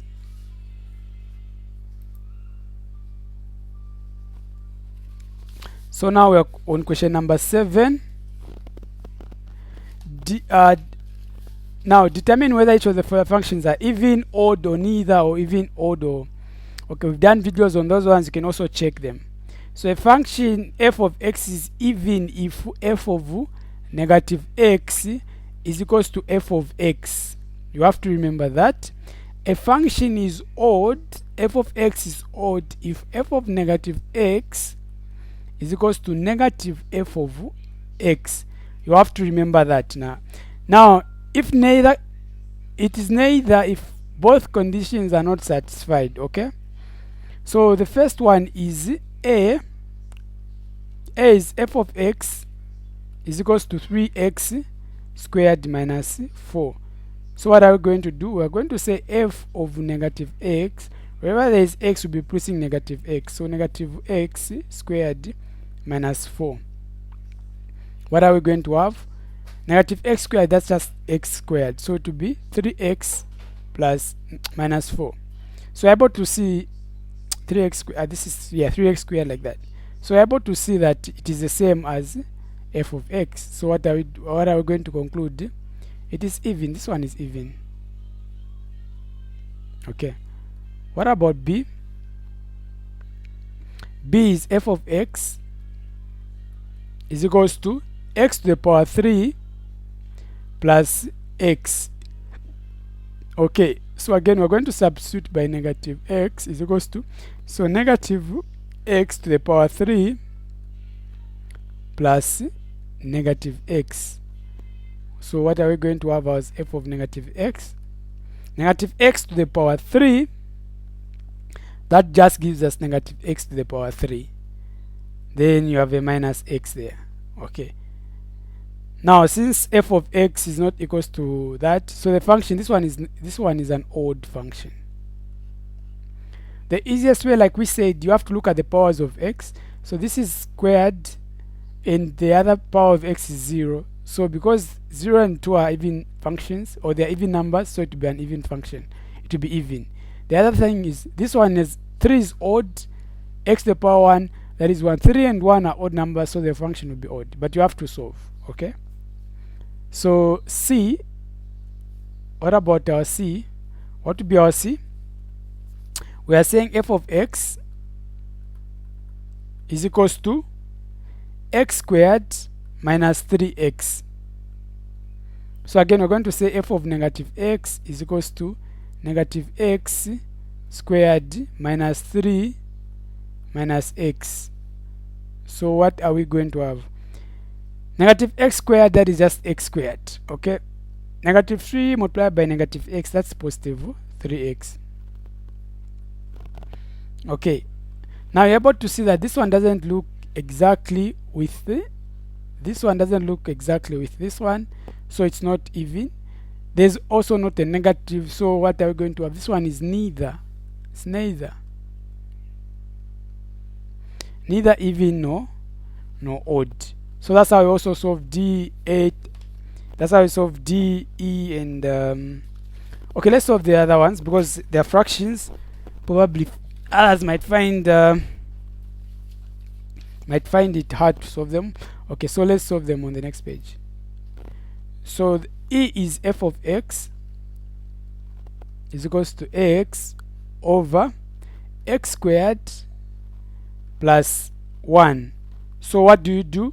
You substitute negative x into f of negative x. Okay, so we're saying f of negative x will be equals to wherever there's x, we'll be putting negative x. So this will be negative x squared plus 1. So what are you going to have on top? You just have negative x over x squared because x plus 1. Okay, so this function is what? It is odd. Okay, so this is odd. Then the last one, f is x squared plus 3 over x. So how are we going to solve this one? So we are going to say negative, wherever there is x, will be placing negative x, right? So negative x squared plus 3 over negative x. So what are you going? Negative x squared, that is just x, right?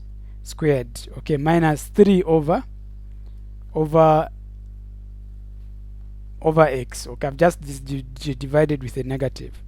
So because it's very away from the function itself, so this one is neither as well.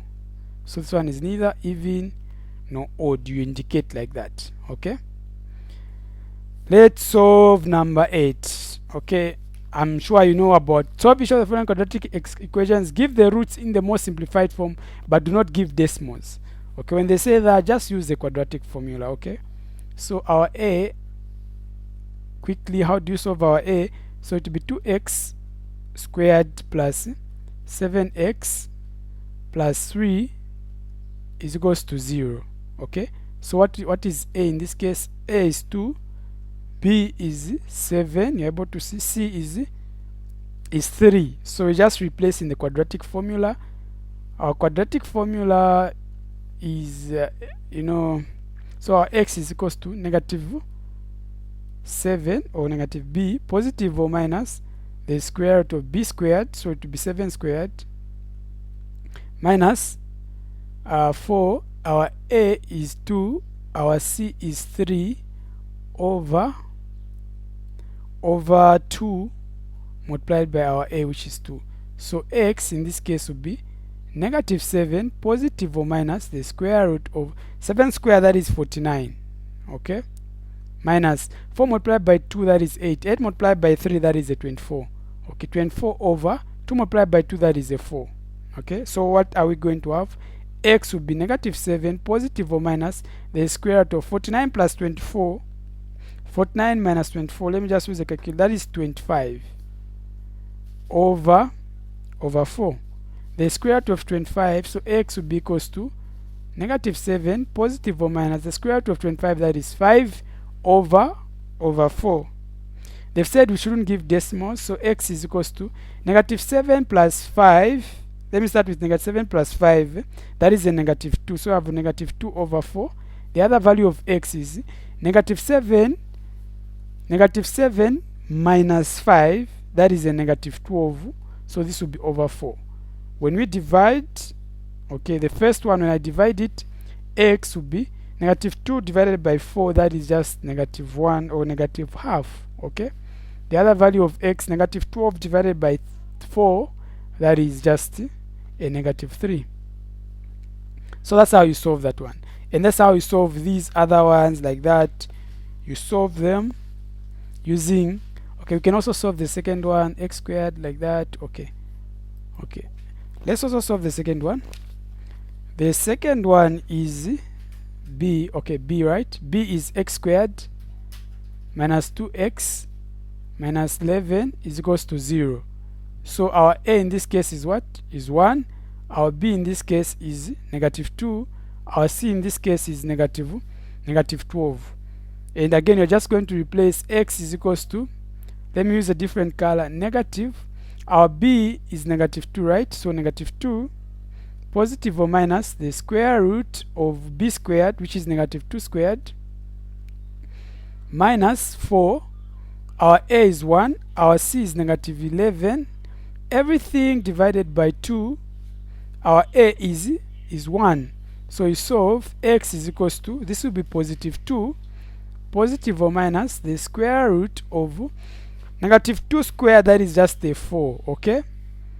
Then negative 4 multiplied by 11, that is, because they're negative, so it will be positive 44. Everything over 2 multiplied by 1, that is just a 2, okay? So X in this case will be 2 positive or minus the square root of 4 plus 44, that is 48, okay? Everything will be divided by 2. So therefore our X in this case will be 2 positive or minus the square root of 48. They've said we shouldn't use decimals. I'm not going to also use a calculator. So what can we do? So what do we do? Okay, 16 multiplied by 3. So if you say 16 multiplied by 3, that will give us 48. Yeah, 48. So now when you square root that, so the square root of 16, that is 4 root 3. So that's what we're going to have. So here we have 4 root 3 over 2. Okay. So now what will be your solutions? You're going to just divide the 2. So X will be equals to, when I divide the 2, it will be 1 positive or minus 2 the square root of 3. That will be one solution, because I'm dividing on both sides, okay? Then so this will be our solutions.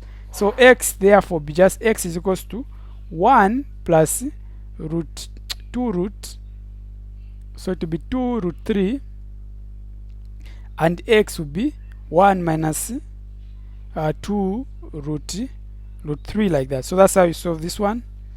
Okay, let's look at the other one. 3x squared plus 10 minus 2 is equals to, okay. So how do you solve this one? Okay, it's the same thing. So we're going to say 3, this is 3, they say 3x squared plus 10x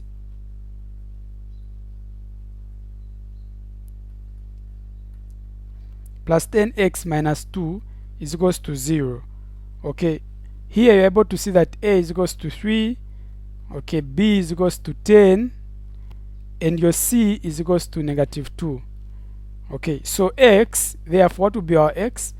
X in this case will just be equals to negative 10 positive or minus the square root of B squared, that is just 10 squared, minus 4. Our A is 3, our C is negative 2, everything over 2, our A is 3.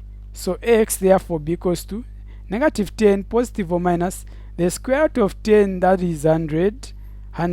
Then now we've got 2 negatives, so it will give us a positive. 4 multiplied by 3, that is 12. 12 multiplied by 2, that is a 24.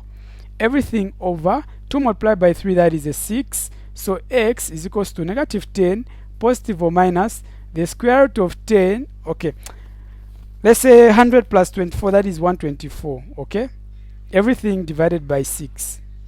Allow me to write this side. X is equals to negative 10 positive or minus the square root of 124. Again, we're going to look for two numbers. 4 multiplied by, let's say 4 multiplied by 31. Okay, you're going to have 4 on the other side. 4 multiplied by 3, that is 12. Okay, so that's what we're going to have. So we're going to have the square root of 4 times 31 in the root, in the bracket. We've just expanded that one over 6. So X is equals to negative 10 positive or minus the square root of 4 is 2 root 31 over 6. So therefore what are we going to have as our answers? Okay, what are we going to have as our answers? We can divide 2. We can divide. What are we going to do now? We divide. We can divide 2 into 6. Okay. Okay, let's divide by 2 throughout. Let's divide by 2 throughout. What are we going to have?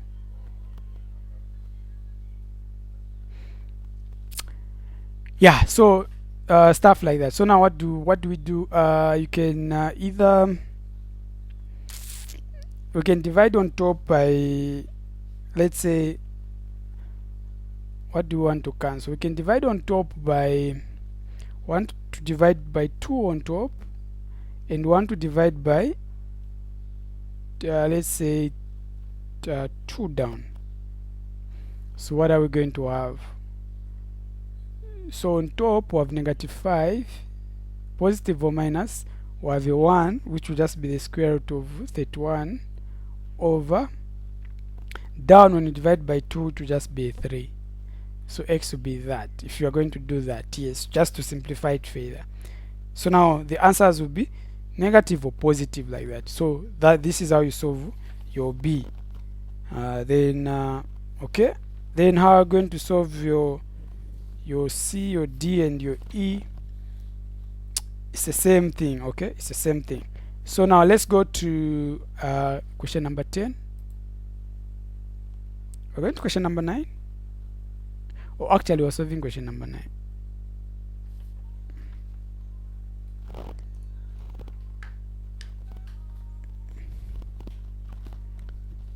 Okay.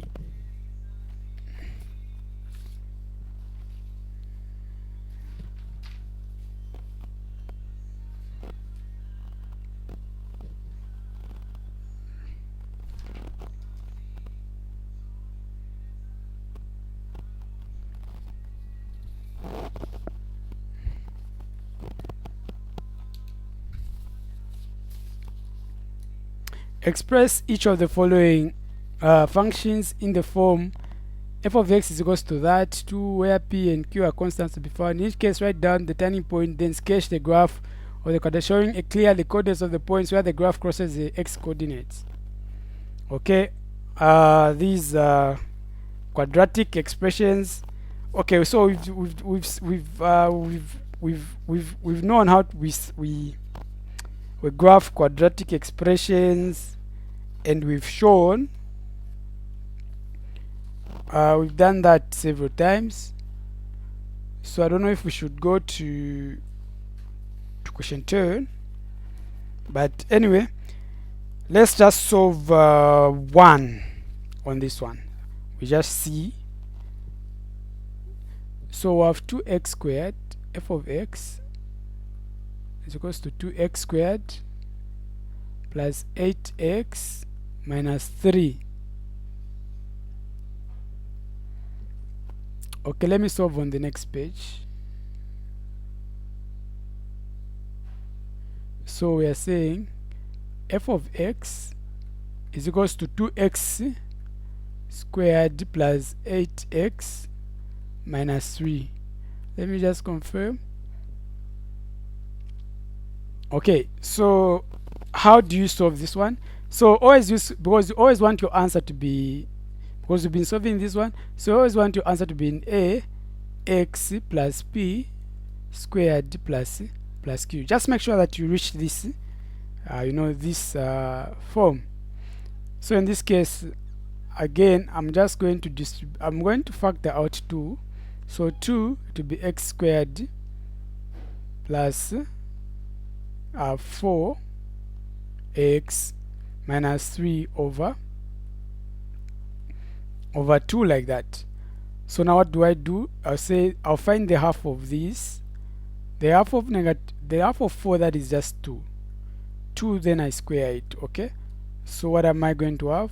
I have x squared plus 4x plus 2x, this is squared. Okay, let me just put it like that, 2 squared, okay, minus again 2 squared minus 3 over 2, like that. So now what do? I'll say 2, I'll put the ones with the squares, I'll ignore the one that we've halved, so we'll have plus 2x. Okay, actually this is just x because I'm putting them in the square, so plus 2 squared, then I have negative 2, that is minus, for 2 squared, that is just a 4. Okay, 4, then 3 over 2, like that. Okay, then when I do that, so negative 4, negative 3 over 2, so I have 2, that is 2 multiplied by negative, that is negative 8, 2 into 2, that is negative 3, so on top of negative that is 11 over 2. Okay, so in this case I have 2 this x plus 2 squared of negative 11 over 2. Then what do? I have to now distribute the 2 that is outside. So what am I going to have? I have 2x plus 2 squared minus the 2 and the 2 will cancel, right? So I just have 11. Okay, so this, we've expressed it in that form. Now what do? We have everything now. So the turning point, let's say this is our graph.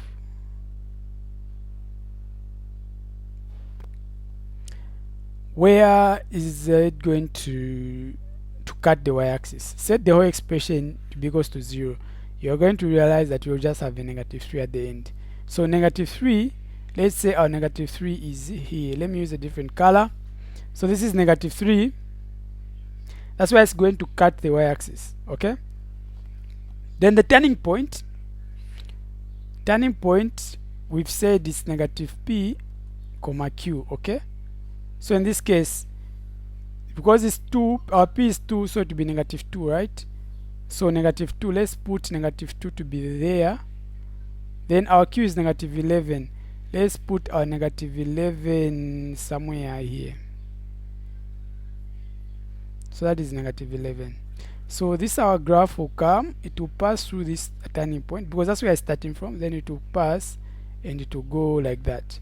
So now we have to find these 2 points, this one and that one. We've already found where it is cutting the y-axis. That is 3. That is the y-intercept. Now what about the x-intercept? You set the whole expression to be equals to 0. So what do? Let's get the last part.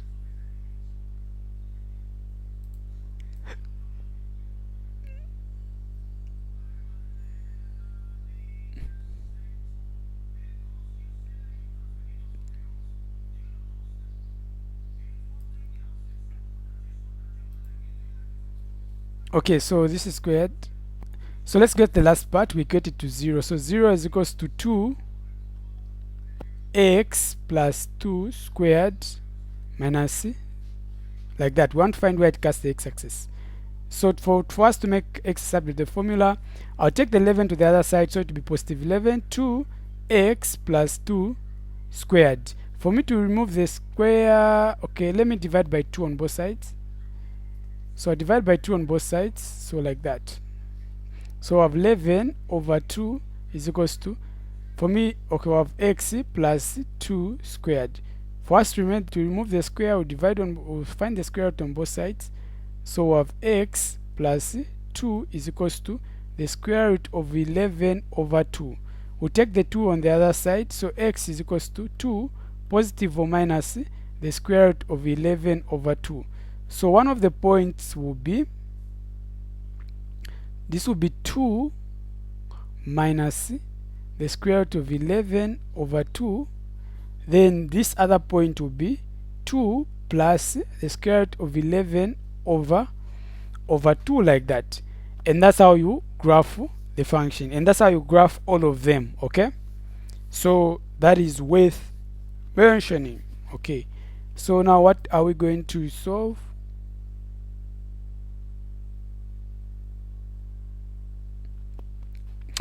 Okay, question number 10 is inequalities. Okay, we've also done a video on how you solve inequalities. So let's solve the first one. So we are saying we solve each of the following quadratic inequalities. So because these are quadratic inequalities, where possible, use graphical method and the table method. Okay, you can either use a graph, you can either use a table. Okay, whatever resonates with you. So we have x squared plus 7x minus 8. This is less than or equal to 0. So what will be our a? A in this case is 1. B in this case is what? Is 7. Our c in this case is negative 8. Okay, so let's solve. So what are we going to have? We're saying to be x is equals to negative our b is 7, so 7 positive or minus the square root of 7 squared minus 4. Our a is 1, our c is negative 8, everything over 2. Our a is 1. So x, allow me to write this side, x is equals to negative 7 positive or minus the square root of 7 squared, that is a 49, minus, actually because the 2 minuses, so to be positive, 4 multiplied by 1, that is 4, 4 multiplied by 8, that is a 32. So 32 over 2 multiplied by 1, that is just a 2. Okay, so x in this case will just be negative 7 positive or minus 49 plus 32, that will just giving me the square root of 81. Okay, over 2. So x is equals to negative 7 positive or minus the square root of 81, that is 9. Okay, over 2. So x, our values of x is negative 7 plus 9. Negative 7 plus 9, that is a 2. A 2 divided by 2 is a 1. So that would be one value of x. The other value of x is negative 7 minus 9. That is like 16. Negative 16 divided by 2, that is a negative 8. So these are the values that we have. So let's test our values. Okay, so we can test our values. They've said we can use the table method or the graphical method. So you can either graph if you want or use the table.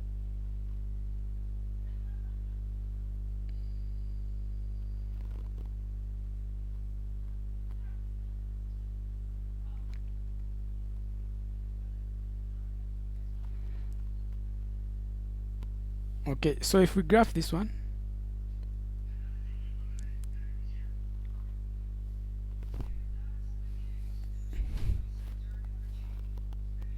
and this goes like that.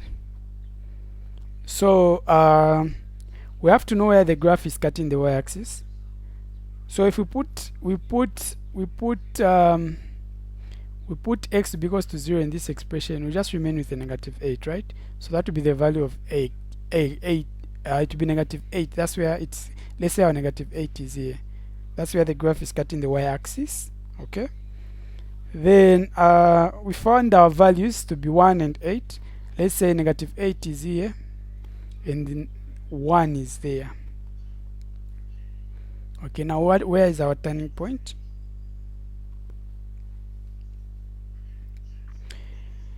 Okay, to find our turning point, we say x is equals to negative b over 2a. Okay, negative, our b, we said it is 7, so negative 7 over 2. Our a, we said it is 1. So x is equals to negative 7. So negative 7 divided by 2, that is like negative 3.5. So if we say negative 3.5 is somewhere here, what about the value of y? Okay, so we're going to say get the same expression and put negative 3.y in the thing. So in the equation. So if you're going to put negative 3.y wherever there is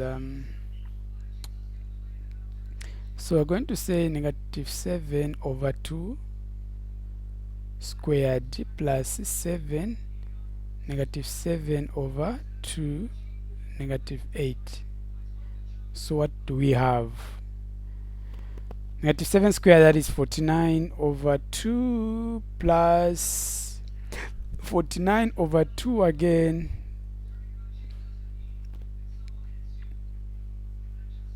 Okay, actually it will be negative because there's a negative inside the bracket.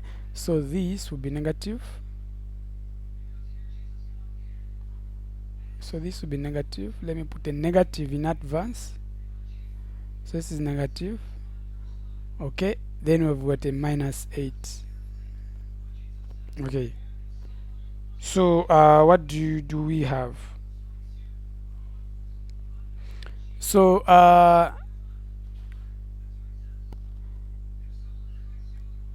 8 over 2. 8 over 2, I can also write it. It's just the same as let me say 16 over 2. So let me put this one as 16 over 2 so that we have 2 throughout. Okay, hope we are together. So let me put this one as 16 over 2. It's just the same as 8, right? Okay, 16 over 2 actually. 16 over 2 so that we have 2 throughout. So we have 2 throughout. 49 minus 49, that is negative 16. Okay, no, it's 49 minus 49, that is 0. 0 minus 16, that is negative 16. Negative 16 divided by 2, that is like negative 8. Okay, so that's what we're going to get. So we're going to get negative 8. Okay, we said this value is negative 8. So again, our graph is just again passing through that point.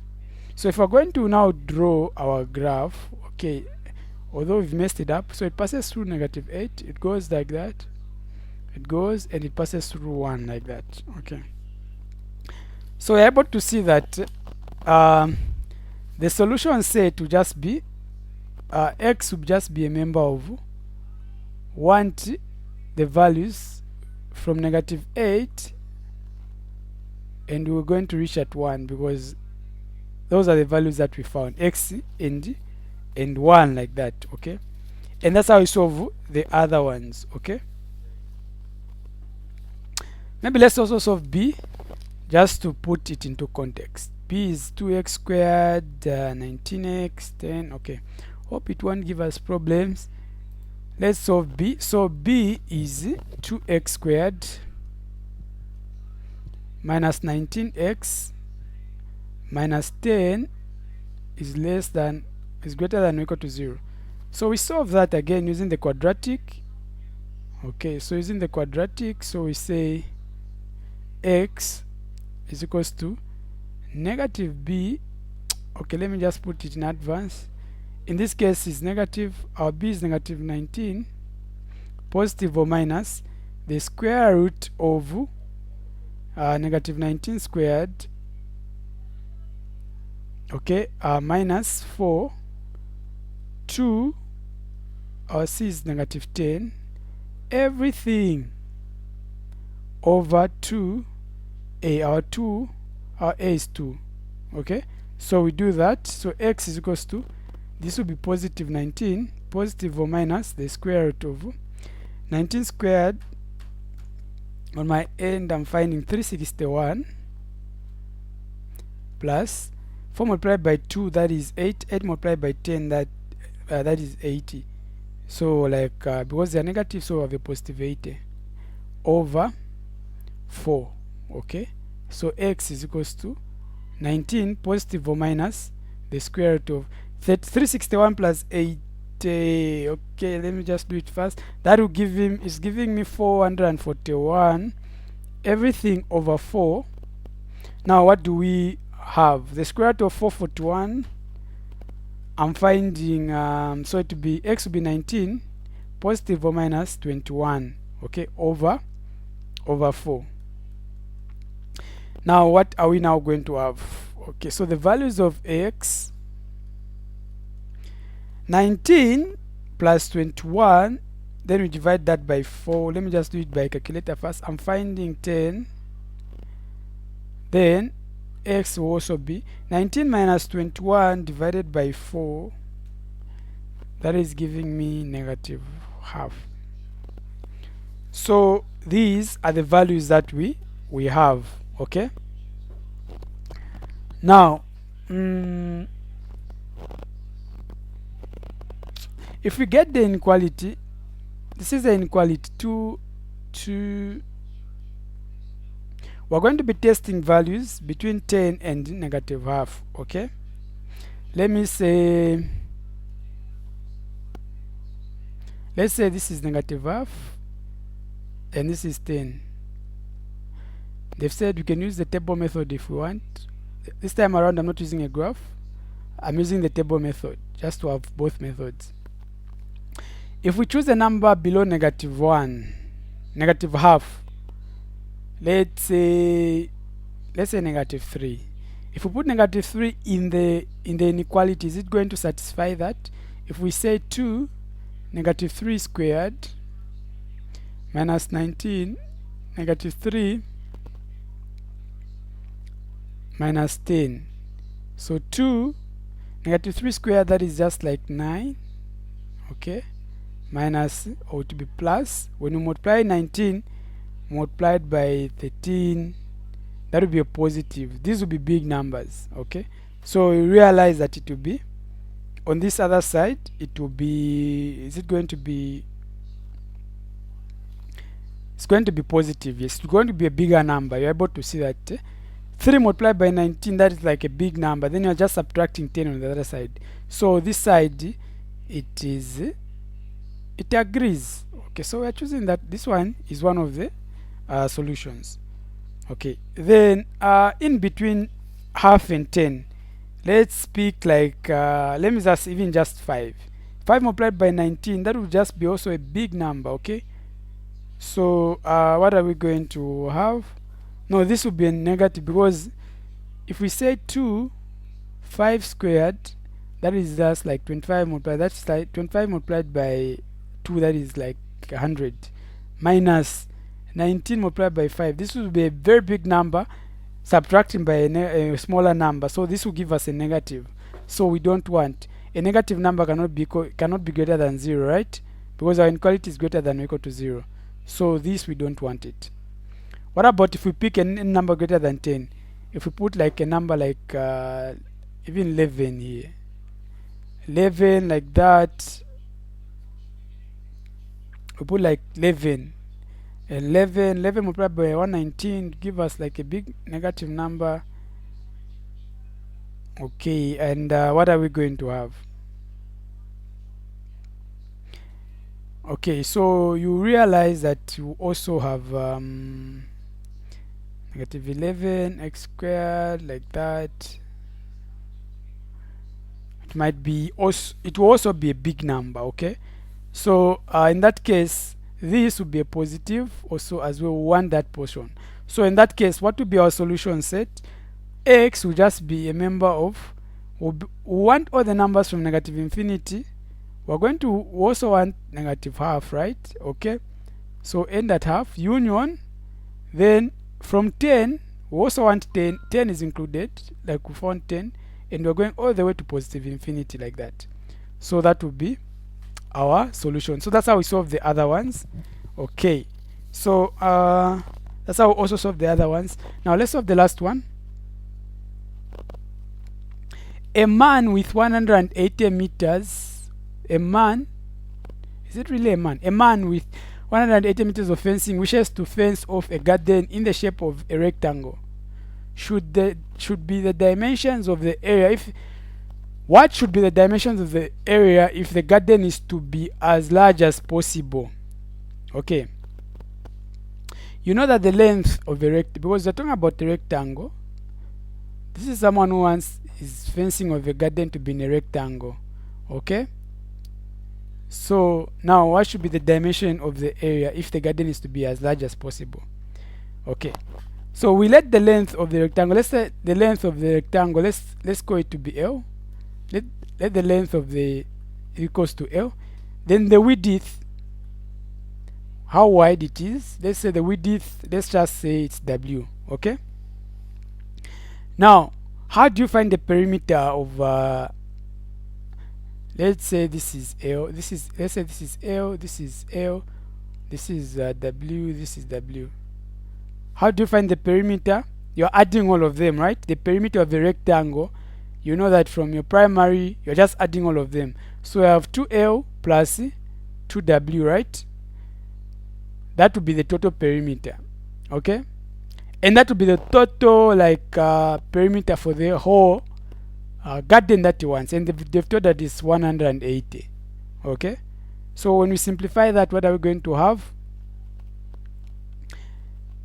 Okay, if we divide by half throughout,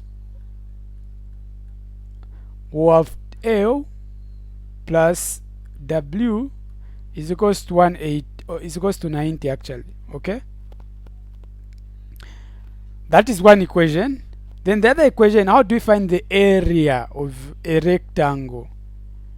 You know that the area of the rectangle, area we just say is equals to length times your width, okay? Now we have two equations, so we just have to substitute one into the other one, okay? So so our area in this case will be equals to, let's make W the subject of the formula. In this case, what are we going to have? We have W is equals to 90 minus L, okay? So where there's W, we place 90 minus L. So we have L, this is multiplying by 90 minus L, okay? So our area in that case will be 90L minus L squared, okay? That is the area. Now this is a quadratic function, okay? And the coefficient, you're able to see that is the coefficient of L squared. This is just like x squared. Like L squared, negative L squared is just like negative x squared. We are seeing that the coefficient is a negative. So what are we going to have? Let's find the turning point at that point.